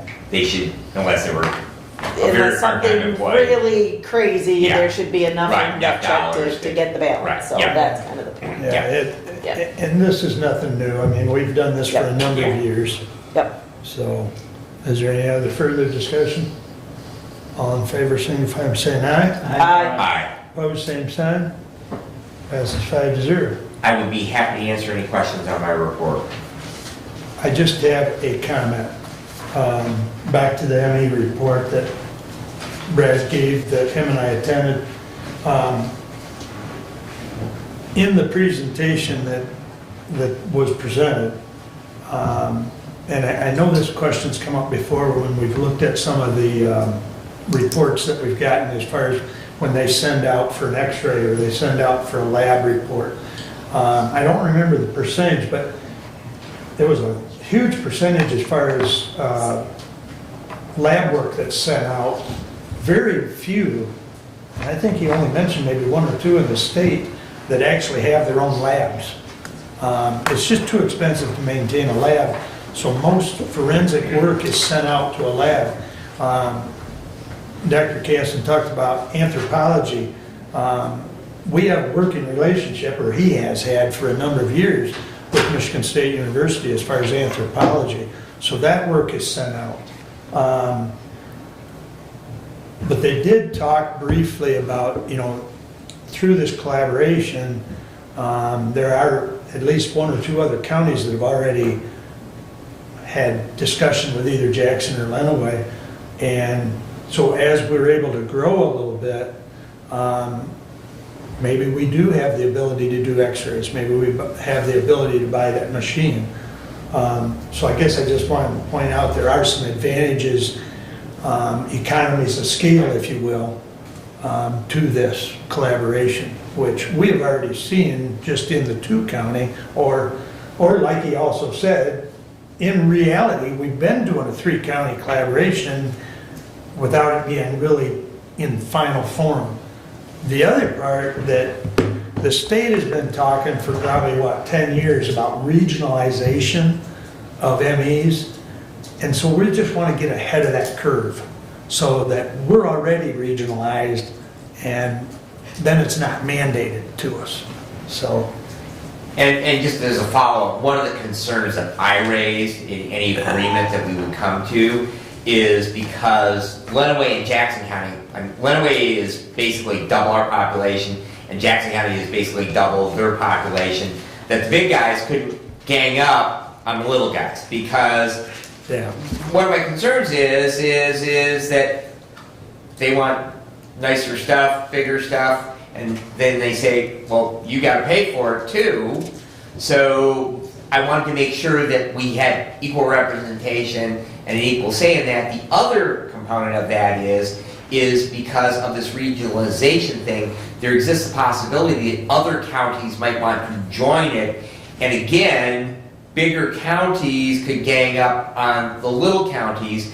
And so I wanted to make sure we had approval or veto power over the admission of any new entities that might join it. Again, it's just in the discussion, but I did raise those points because it is a concern when you're the smallest guy in the room that the bigger players could make it financially less attractive in the future. Well, and Brad's absolutely right. This is still very much in the draft format, if you will. And so there was even some talk about forming some sort of board where we'd have equal representation. There was also a slide that Dr. Casson provided us, and this is based on current cost per person. And what he did was he broke it down by past usage of ME services and the county population. And it's just estimates, but the cost per person based on overall population, 2021, Jackson was at 340, Lenawee at 461, and Hillsdale at 262. So, but that was just some estimated numbers as to what, 2021 usage and the population, So I thought that was interesting that even though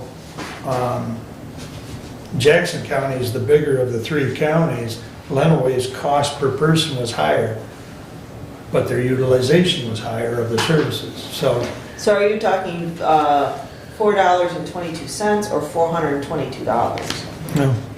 $4. Okay, that's what I want to verify.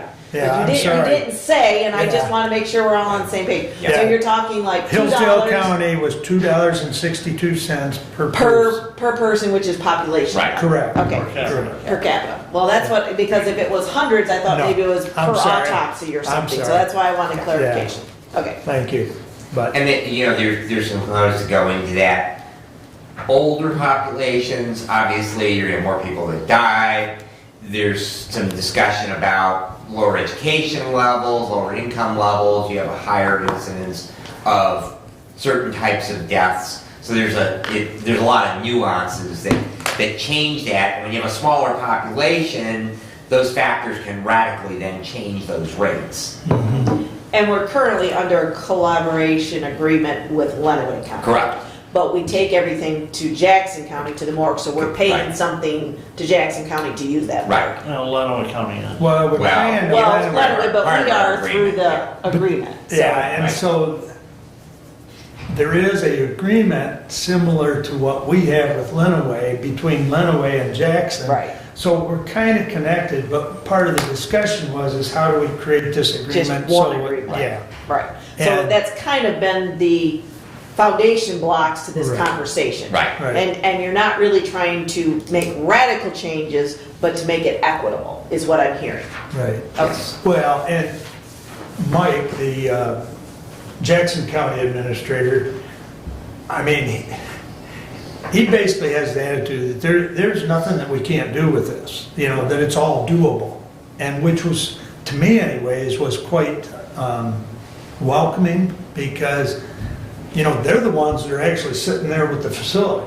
Right. So it's really their willingness to, help make this happen. Right. So, And they're actually running that as far as the way that the costs of it are allocated out.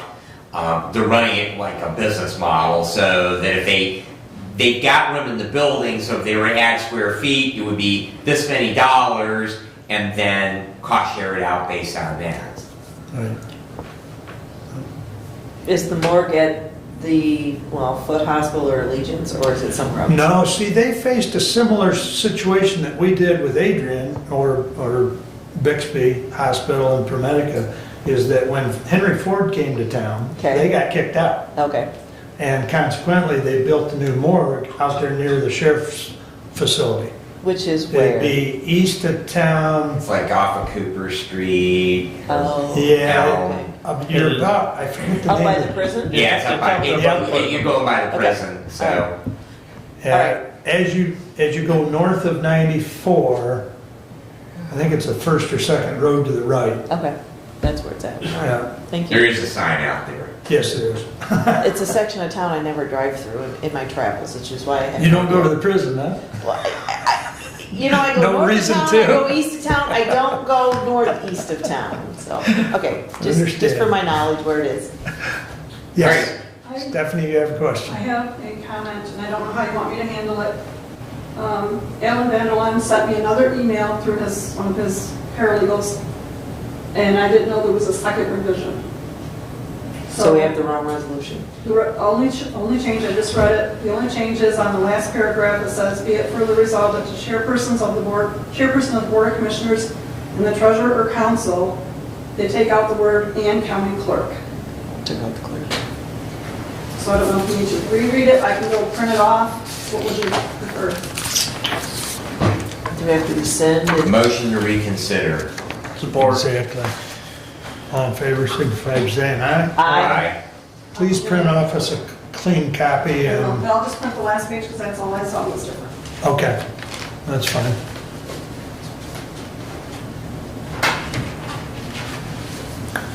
We're gonna wait for that, because then I've got the other closed session. Yeah, let's do that and then we'll jump to this. Is that right? Whatever, Are we gonna Are have a we gonna vote have on the motion to his- reconsider, You know, We did, didn't we? yes, we did. All 5-0. or I didn't hear an all in favor, all I heard was the motion in support. Oh, well, all in favor? Aye. aye. Thank you. Opposed? Okay.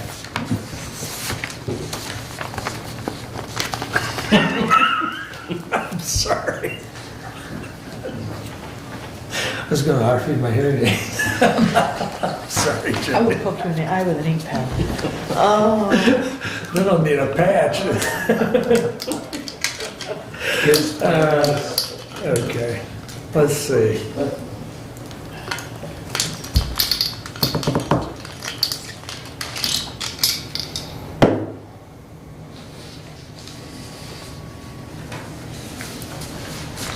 How short's your report? We can't, we have a motion on the floor. Well, that's true, we're waiting to reconsider, aren't we? Take- Shannon, you still got bears? Commissioner Schmidt needs a bear. Well, my wife was like, we can get her on all first date like that. So, yeah, that's not a okay, problem. all right, perfect. Yeah. Thank you.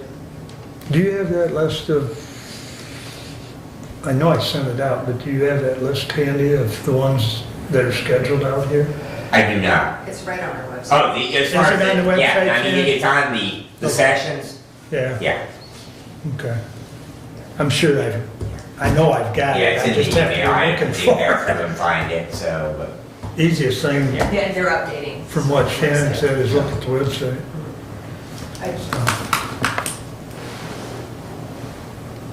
As far as those sessions out here, Shannon, you need to pre-register or, Usually we have people pre-register, but I did give Danae a heads up that you guys were Okay. reaching the full day. So if somebody just wants to reach out to her, okay, okay. you can maybe do it that way also. Because she may, depending on the number, she may just like set a date just for you guys. I gave the information to Tara, she was gonna coordinate Yeah. for all of the captains, so. Yeah. And just number-wise, it might be better just, you have your own class. And It's then- true. Yeah, but she's aware. Okay. Very good. Alrighty.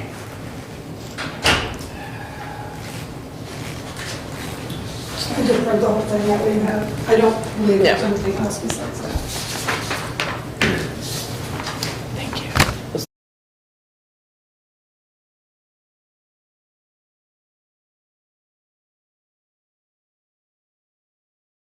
Resolution by striking the last paragraph and inserting, be it further recalled that the chairperson of the Board of Commissioners, the treasurer or council be hereby authorized to sign the settlement and release agreement on behalf of Hillsdale County, subject to approval by the court.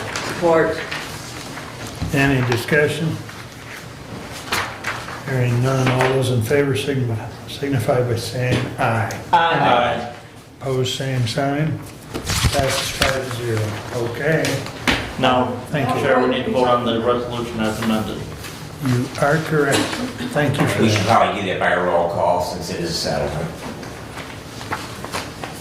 The one that we just did? Yes, so we'd have to approve the resolution 147 as amended. Okay. But the motion that we just did, you don't need a roll call on? No, Okay. that was just a motion on the amendment. Will be needed on the, now the amended resolution. Right. Move to approve. Thank you. Support. I don't think we, Okay. no, we don't. Well, we did a motion to rescind, and then we did a We motion. didn't rescind, we reconsidered. Reconsidered, I'm sorry, Reconsider. to reconsider. Then we did a motion to amend the resolution. Right. Now, don't we need to do Correct.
All right, I think we beat that up.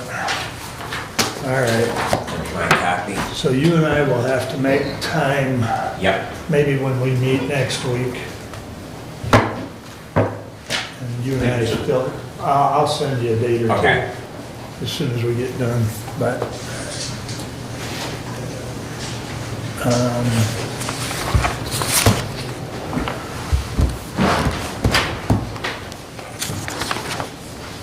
Are we back on? We are. Yep. Okay, thank you. All right, Brent. Mr. Chair, I move that the Personnel Committee be authorized to take pages 16 through 19 of the attorney communication and share with the treasurer, that the said pages shall be remain confidential and attorney-client privilege with the county. Support. Moved and supported, discussion. All in favor signify by saying aye. Aye. Opposed, same sign. And we will get with you and set up a time to meet with you. The Personnel Committee will. It'll probably be the first of next week. I will not be here. Oh, you won't be here next week? Then I guess it'll be the first of the following week. Yeah, I'll be here till Thursday. Okay. you'll be here till Thursday? Okay.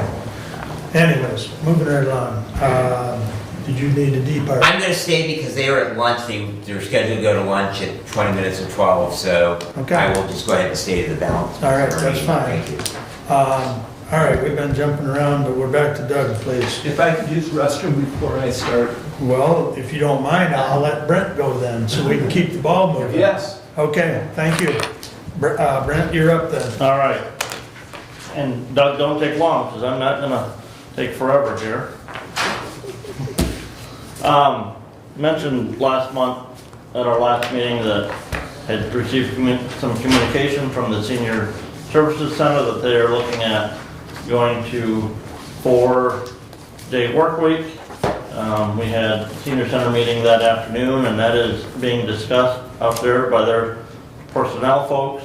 There would be a rotational schedule so that they would continue to work every day, but employees would go down to a 32-hour a week employment. That will probably be pursued by that board in the near future. So just some notes for there. I did receive an email from the director at the Senior Center yesterday, and I forwarded that to everybody this morning. And Jody, you and Marty have a copy of that as well. Can I jump in on this one? Mm-hmm. Was there discussion about, medical insurance? Because 32-hour employee, is that not considered full-time? And if they provide insurance, they would have to provide insurance to all of those employees? Yep, a 30-hour employee is considered full-time. Right, so therefore you're gonna increase the number of full-time workers, and you're going to increase, not only provide health insurance, you're gonna increase that health insurance by increased employees. So that makes no sense. It's not fiscally responsible with tax dollars. So to me, if you're gonna reduce their work week, it would have to be under 30 hours, it'd be $29. That way I would not have a problem with those people working fewer hours because they want work-life balance, but they also would not be eligible for medical insurance if that gets reinstituted out there. So is the board going to be fiscally responsible, and how are they arguing it? The argument is very similar to the argument that we had just a little bit ago regarding attraction and retention of employees. And the issue being that many in that profession, it's very hard to get and retain. And so their argument is we need to provide this flexibility, go to a 4-day work week, even though there would be some of us that would say, well, if you're going to go to a 4-day work week, then work 4 10s as opposed to 4 8s. Correct. Yeah. Absolutely. I know as an employee, that would not be an incentive for me to come to work there. You're gonna cut my pay by eight hours a week. Well, but the flip side is those people who don't want to work full-time but want full-time benefits. So all of a sudden, you've provided a path for those people to work essentially part-time, because 32 hours is not full-time, but yet they're gonna get a full-time benefit package, and the senior center will be on the hook for all of that. But it's my understanding they Not don't a currently, proration of it. they don't provide health insurance currently. But they don't. keep on talking about that they're going to reinstitute it because they have a fund balance. They have been looking at Right. reinstituting.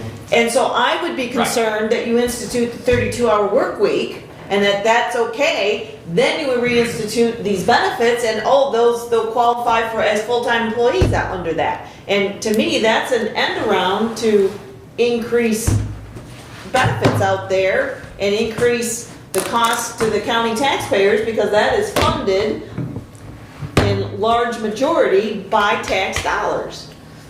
They're gonna be back at the end. Oh, okay. So I don't know how, again, I know you're on the board, who else is on the board, and are we arguing in favor of that, or are we putting forth the argument that is not fiscally responsible? You're not mentioning. I would say I will be outvoted on that aspect, on that board. And who's on the board? Dr. Leland. I would have to get the complete list, because there were 2 new individuals that were added as of January 1st. That board changes. J.C. Watts, Alice Breton, Alice Kiefer, let me get her current last name. Yeah.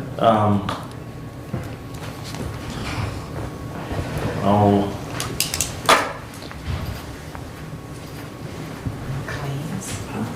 Huh? Or the McLean's.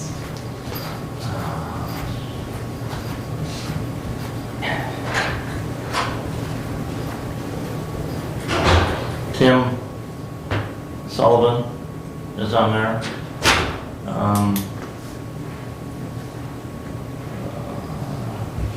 Tim Skubik's still on there, I think, so.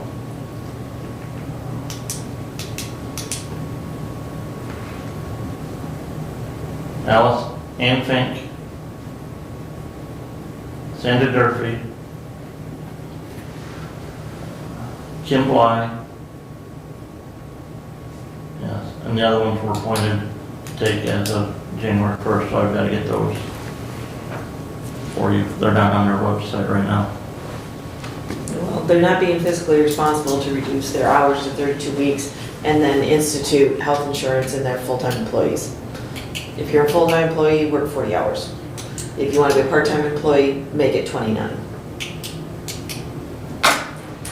We have to be fiscally responsible. It's public money. It's nothing more than I expect of myself. And I expect it of others. And shame on that board if this goes through that way. Shame on them. So it has or has not been voted on? Has not been voted on, nor has offering health insurance been voted on. But that is the There's drum, monies outside. that is the drum that has been beat, that there's a set aside, and like you said, not only has it been said in this room, there's a set aside for health insurance.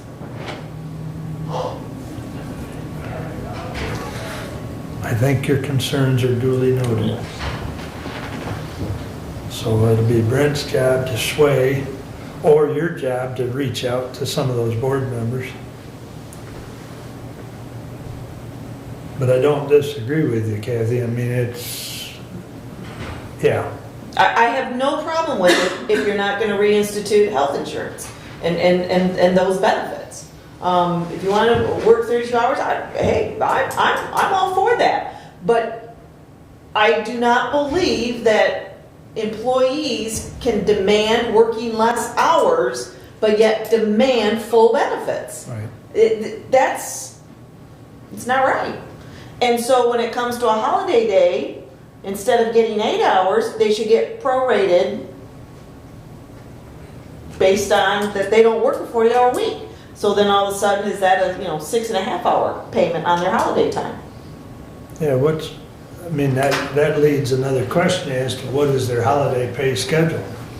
I That was on our agenda last month. I will have to research that as far as Right. that was on last month's agenda, the holiday schedule for senior center. Because I would say that, I'm a part-time worker and I don't get paid any holidays and I get no sick days and I get no vacation time. So again, how are they gonna address that? Yeah, Do you wanna be a full-time worker and receive full-time benefits? Or do you wanna be a part-time worker and not receive benefits? And to me, when you reduce it by to 32 hours, you're going down to the path that 32 hours is a full-time employee, and that is not a full-time employee. You're on the public dollar. You need to do the right thing. I will remind the commissioner that our personnel manual defines a full-time employee as somebody regularly scheduled to work 30 hours a week or more. So is the senior center meeting, I don't recall No, that they meeting. have public comment, But or do they? Yes. in reference to our employee manual, it is not the intent of the board to hire 30-hour employees. Correct. So this is a policy where they want to set a full-time employee at 32 hours. Mm-hmm. I would strongly urge you to attend the next meeting and speak during public comment. Well, I would have to know when the next meeting is. I'm sure Brent will be happy I to. will share that with you. All right, please continue. The health department is currently in the process of doing a community needs assessment. The Hillsdale group of the Human Services Network meeting that was scheduled for next Tuesday was moved to today because the consultant that is working with the health department and putting together this community needs assessment was in town this week, and so that meeting was this morning out at the senior center. At our health department meeting last week, we were updated on the MCDC dental clinic that is in the basement of the health department building out on Care Drive. They reopened on October 17th. Since then, they have served 459 different patients. 376 of those were patients from Hillsdale County. Their primary focus right now is continuing to serve Hillsdale County residents, but I have seen some from neighboring counties, primarily more on an emergency type basis. So that is continuing. There has been some recent discussion. I know I've had some conversation with a resident of the county dealing with some issues with the building inspection office and the building inspections office in enforcement of the environmental health code that is in place in the three-county area. It was discussed at the health department agent meeting on Thursday that the health department worked to get that environmental code a little bit more accessible on the agency's website, and I hope to work with David in the IT department and maybe even Marty in the building inspection office to make sure that that information can be readily linked as well from the county website to that health department environmental health code. If you'll get with me, I can facilitate that Yeah. with those departments. Yep.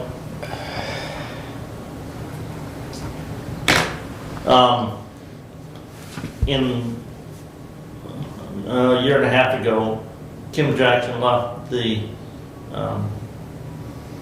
MSU Extension to come to work at the Equalization Department. At that point in time, that position was left at the Extension in the budget, but it was not filled. Mary Bowling has asked, and it is in the budget again, that position be filled, and that position is actually posted right now on the county website as a employment opportunity. So as they continue to get more active in person, they're wanting that additional staff person out there. So just a note to the board on that. Question, should that have been posted before the budget got passed?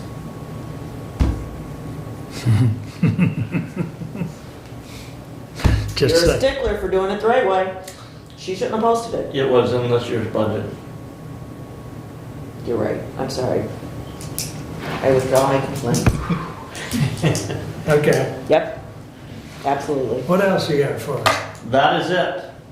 Oh, I'm sorry, one final thing. And Commissioner Benzing said that the legislature was lame in their lame duck session. Well, he said it kind of thinking that they didn't do a whole lot. I think they're lame because of the one package of bills that I know that they did pass and send to the governor for approval. Those being House Bills 4454 to 4461. Many of you may have seen newspaper articles regarding the reduction in the amount of disposable waste that we throw out and put in landfills in the state. And don't know yet whether the governor will sign this or not.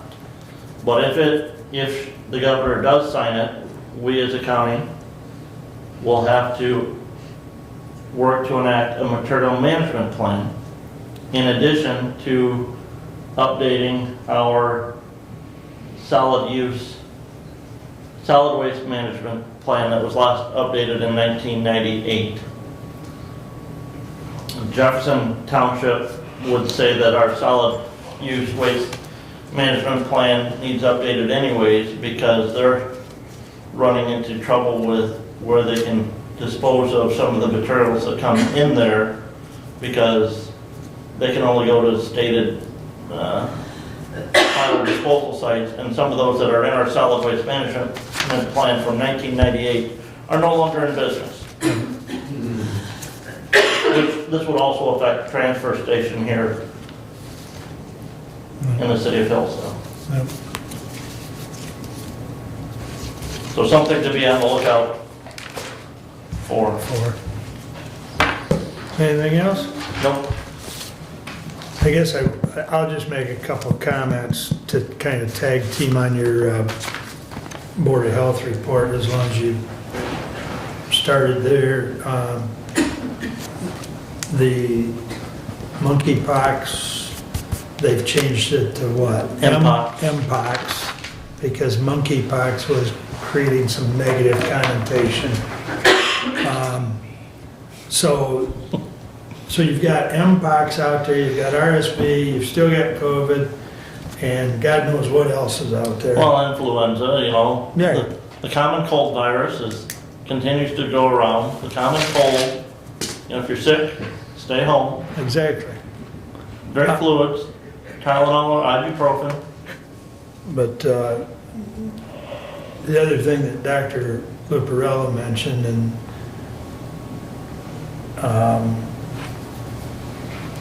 largely due to COVID, people have stayed home or not gone to the doctor's office or not gone to the hospital or whatever. And so she's indicated that not only has she seen, but there's been a trend nationwide that there's children from age 0 basically to 4 or 5 that are way behind on their immunizations. And so part of the problems now with, and everybody's seen hospitals are full and, you know, for one thing or another, but part of the problem, especially in children, is they don't have those immunizations that they would have normally received. So, and then on the adverse side, when we were at the ME meeting, there are physicians that are saying, hey, we're not going to sign the death certificate because we haven't seen that person in 4 or 5 years. So now the medical examiner is having to fill out the paperwork and do the death certificates. Which is added cost to us at the county level. Correct. So, you know, it's kind of both ends of the spectrum, but it's because people have gotten away from, partly due to fear that if they go in, they're going to get That's where all the COVID or sick something. people are. Yeah. Cause and effect. Yeah, it's cause and effect, exactly. But anyways, that's just my follow-up comments with your Board of Health report. Doug, you're up, Yes, sir. thank you. I've had several meetings, road, Michigan Works, so on and so forth. One of the highlights since our last meeting is I attended, again, new commissioner school. And the basic theme throughout the day at all the different modules was for new commissioners, and I take this to heart myself, is to prepare and be informed prior to meetings. When there are issues, be prepared to discuss, deliberate, and decide. The decide is the big difference, the big thing that matters. Don't only talk about it and think about it. We do need to be prepared to take action. There was a lot of discussion on the Open Meetings Act. We had probably a 30-minute presentation from one of the attorneys. Michigan Works Southeast approved a variety of resolutions with their funding. I also have a meeting scheduled December 15th with Executive Director Shamar Heron. He'll be in the Hillsdale office. He's reaching out to commissioners in his district. From Hillsdale City Council, information of note is Myers will begin construction in spring of 2023, so that is progress coming our way. Their Public Safety Committee, which I mentioned earlier, their homeless task force is meeting today at 6 p.m. To discuss their homeless task force in the direction they want to take. Hopefully we can get word out to Lifeways and Community Action Agency that will be able to attend today. Their meeting again is at 6 o'clock at City Hall. MTA had their meeting. Commissioner Wiley and myself were there. Big presentation from the new road commissioner, manager, Bob Griffiths, in particular on winter maintenance.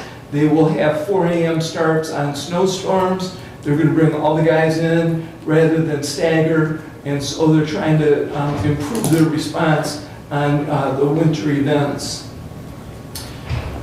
Can I interrupt and ask a question? Sure. It's going to cost more money. How does that affect the budget, and how are they taking care of that additional cost? I do not know. They discussed their budget for next season, and Because that's, if anything, in reading your report, trucks are going to cost more money. He's going to spend more money in changing the way they're going to clean the roads. To me, it's about what's the effective utilization of the dollars they have. Is that going to change the cost share of fixing roads next year? Will they not be at a 50-50 for the townships, or will they be at the 70-30 or 80-20 that they used to be, or was that not discussed? well, to answer your question, the intention is to have the 50-50, as I understand it, with the townships. Those meetings begin in January. As far as the budget is concerned, they are looking at being efficient in all ways. I don't know how those dollars will be changed. I don't know the answer to that question. Those are great questions, and I'm sure that Bob Griffiths, who has shown to be very diligent in his approach, has considered those. But to me, directly be able to answer that question, if you'd like, I could research it for you. Okay, thanks. To continue, more from the roads. The Road Commission did approve a motion to authorize myself to communicate to the Board of Commissioners that they are willing to do a 50-50 match on the roads in Lewis Emery Park. We discussed that earlier. That wasn't a motion that was made at the Road Commission. As far as an update on the applications for the new appointments, there are 10 applications currently. The deadline is December 15th, which is Thursday at 5 p.m. The commissioners on our new board, which will be from January 1, will be receiving all applications December 16th, Friday morning. We'll get all the packets so that we can do our diligence on finding the right Yeah, Marnie's going to scan all those and attach attempt to send them out. Yes. It's We going talked to be a about- pretty good size Well, we file. talked about the yesterday. We've been getting the emails. You've been Right. included as well. Right. And in fact, you know, if it comes right down to it, we can forward emails, you know, so that will happen December 16th. All the commissioners that will be our new season of commissioners will get that information. In terms of economic development, this past Saturday, in our morning walk on Saturday, we noticed a lot of hustle and bustle in our downtown. In particular, new businesses in downtown Hillsdale. Farmhouse Charm, which is located on 77 North Broad Street, is an online family-owned business that has come downtown to Hillsdale with a new storefront. They do custom wood furniture, specializing in farm tables, built to order, and they are it's a very nice, good, great store with lots of items, and I would encourage everyone to take a walk into Farmhouse Charm. Also, other new businesses, Feather Studios and Handmade Gifts. The Hillsdale Natural Grocery has moved locations, now in the old Nash building. Established businesses that were thriving, Checker Records, Birdies and Howell, Maggie Ann Shop, Gelser's Furniture. It was really nice to see so much activity and many thriving stores in our downtown Hillsdale. From our facilities department, the county office building heat maintenance has been arranged with Adrian Mechanical. The main courthouse heat seems to be staying within range. That's good news. Brian Lackey from Renaissance will be present at our December 27 meeting to update information on the roof, also results from the block testing. And NCSC report is complete, has been forwarded to all the commissioners. Their recommendation summary is expected this week. I thought I'd get it at the end of last week. Their summary is to be expected, probably about a 2-page bit of information. I expect that our December 27th to bring a motion regarding the needs study. Facilities this week, last week, had custodian quit and needs to replace him as soon as possible. Facilities director is requesting authorization to hire a replacement. I move to authorize Department Head Finley to post for a custodian replacement hire. Support. Discussion? He needs to replace that person. They're already tight and short. And the expectation, as I understand it, is the hire will be after the first of the year, but he would like to begin the process in order to follow proper procedure. Any more discussion? All in And favor? Oh, I guess, to state the obvious, because somebody left, it is in their budget for them to hire someone else. So, yes, it is a budgeted position. it is a budgeted position, thank you. And we're Yes, just going through the procedure that we've asked Yes. everybody to go through to get board approval. yes, and we prefer board of approval before jobs get posted. Even, never mind. Exactly. Yep. Anyways, all in favor signify by saying aye. Aye. Opposed, same sign. Passes 4 with 1 absent. That completes my report. I'll be happy to answer questions. Any questions for Doug? Hearing none. I will be brief because most of mine have been commented in other parts of the meeting. Discussion came up yesterday in the VA meeting as to how much money would be available in the Veterans, Soldiers and Sailors Relief Fund. And I went down after the meeting and checked with Derek, and it's approximately $176,000, which is about a $10,000 increase. There'll be a small carryover of 20 some odd thousand, so there'll be approximately $200,000 for that office to work with through 2023 to assess those in need. The other discussion came up is that does unused burial money carry forward? And the answer to that is no, that is GF money, and we allocate about $10,000. Currently, 2022 is at about $10,700, so there will be a budget amendment at the next meeting to cover that. And I think Derek said he's going to actually adjust it to be $12,000. And then the other question that rose, which I thought was interesting, and I went back and to Renee and she helped me look it up, the $300 that is allocated to burials, and it's allocated to, of course, the widow or widower to help with, and that amount is $300. That amount was actually set by Public Act, now I gotta put my glasses back on, Public Act 322 of 1968. So it's been set at $300 for a long time, but you know, it is what it is. But that's, those are just kind of some interesting items. There were 40 packages. I think it was 40 or 40-ish, but anyways, there were some packages sent out.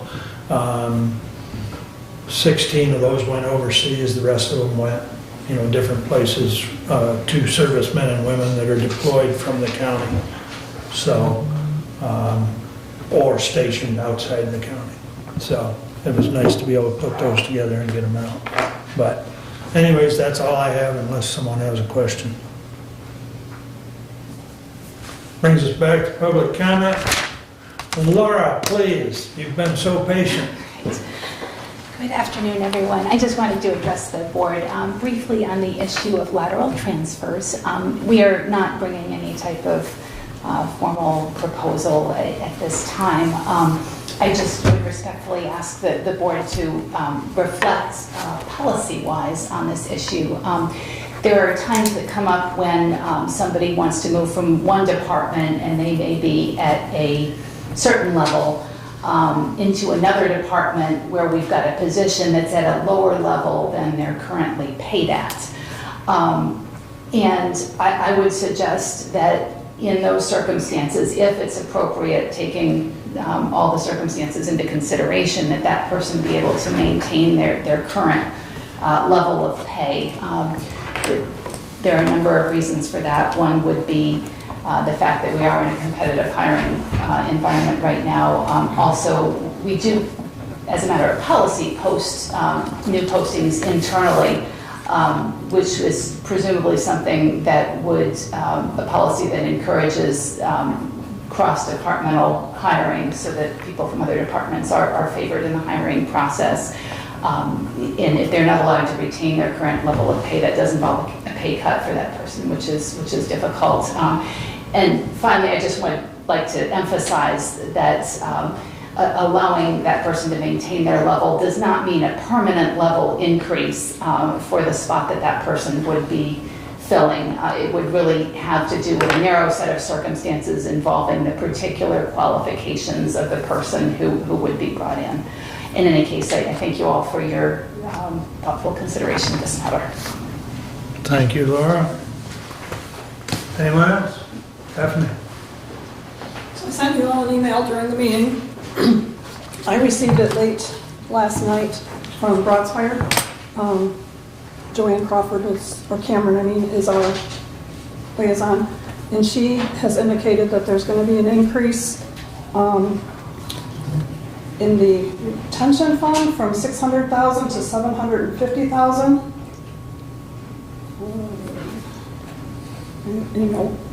Show down here. Due to the police and fire exposure, and then also the premiums are going to increase. They started out as an increase of 20%. Somehow she will go down to 14%. And the other highlight was their fees are going up as well, but she didn't indicate how much of a percentage that was going to happen. But of course, she's talked about, having to hire people at a higher rate, so they have to put those calculations into their figure of how much they charge us. So like I said, I just got this yesterday. I think you need to let me know at your next meeting so that I can let her know before 3 p.m. on the 30th.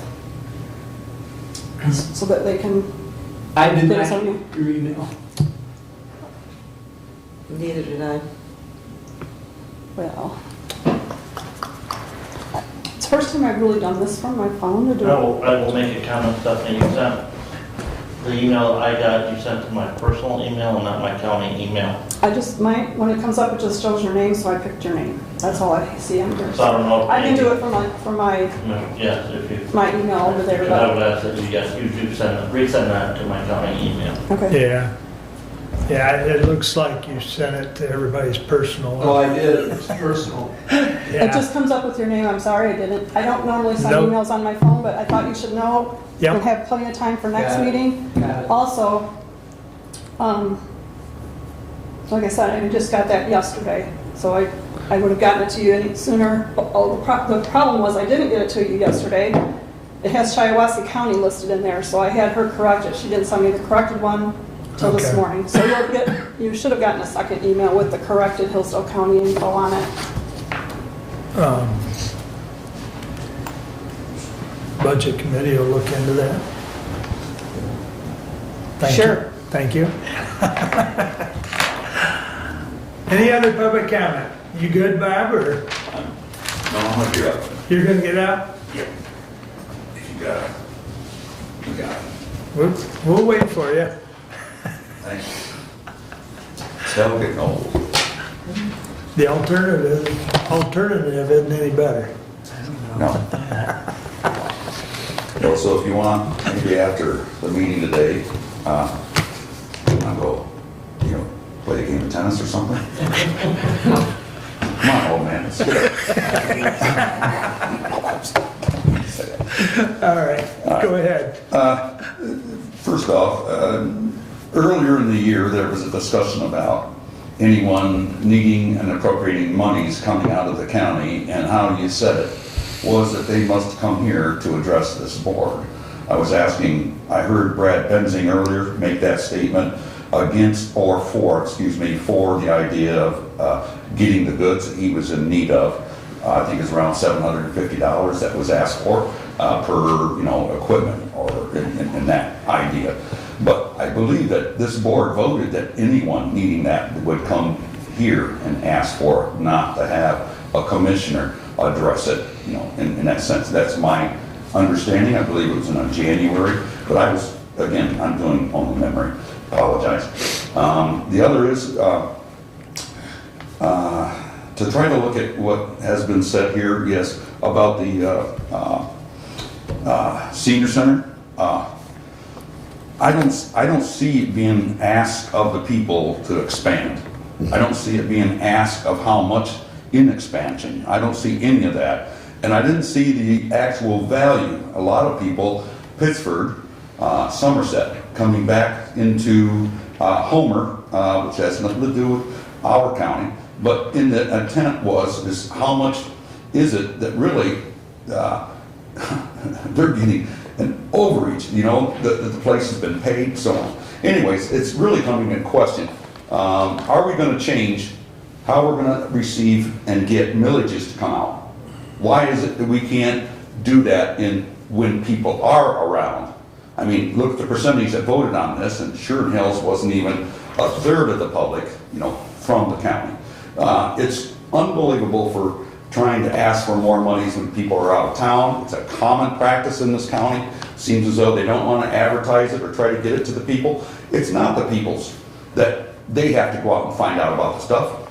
It is you guys' job to ensure that those public people come back in and want to vote. We're not doing enough in that instant. It's not their responsibility. It's not mine. We voted for you to be in that position, to ensure us that you need to vote down reasonable things that are coming up, but at the same time, think it out and saying, hey, the people can't afford it. I started looking at statistics. I think you brought it up some time back against how much is our income, in the area. And I kind of looked at that as well. And, well, anyway, it just goes down and on. I guess I want to say is my last thing is, sorry, Mark, I don't know, did you want You're to play doing tennis right fine. now? You're doing I fine. thought you wanted to, No, I'm just tennis. I taking thought- it all in.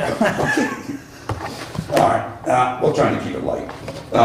This is a package, and this is very, very irritating for me, so please, I'll make it as close as I can. Are you watching the time for me? Yes, sir. I saw that. You want to get to tennis again, right?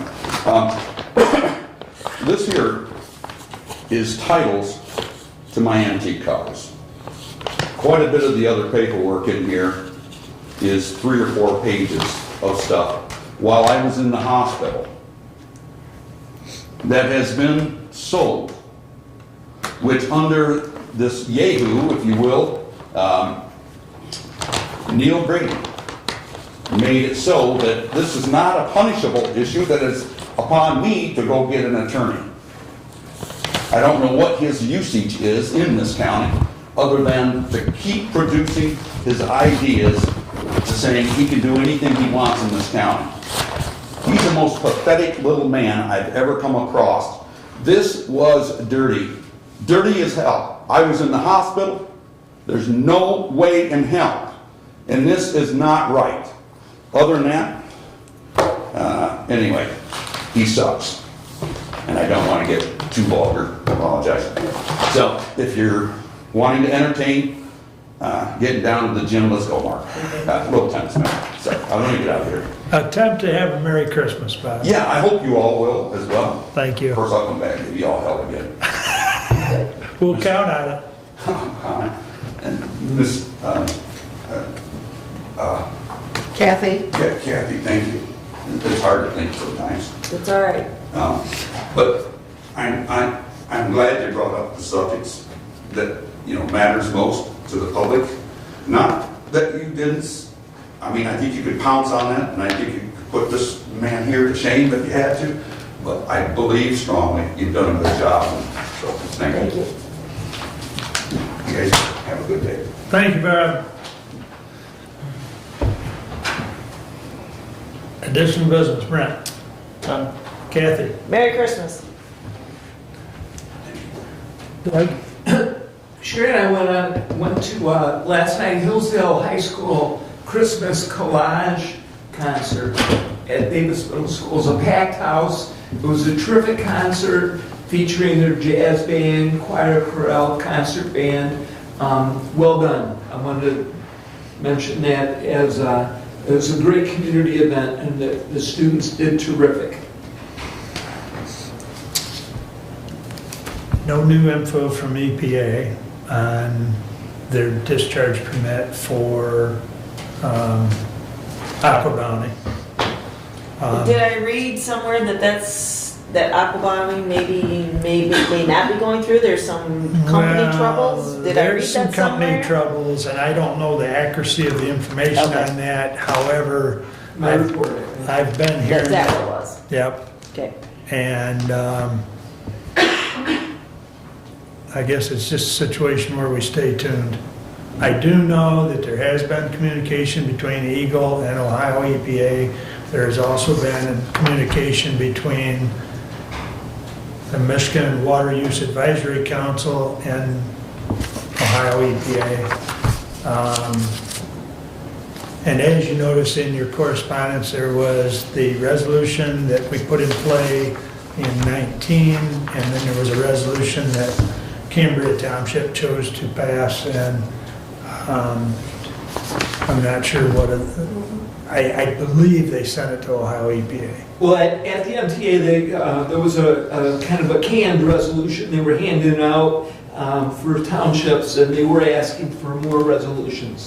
Correct. Once again, I'll say, just be careful what you ask for. But anyways, I believe we maybe need a motion. No, Are we still within our time limit? we're not over 4 hours yet. Yeah, We started at 9. It's 1 o'clock. Okay, so we're good. Yeah. All right, so we can adjourn. You all have a Merry Christmas. Thank you one and all.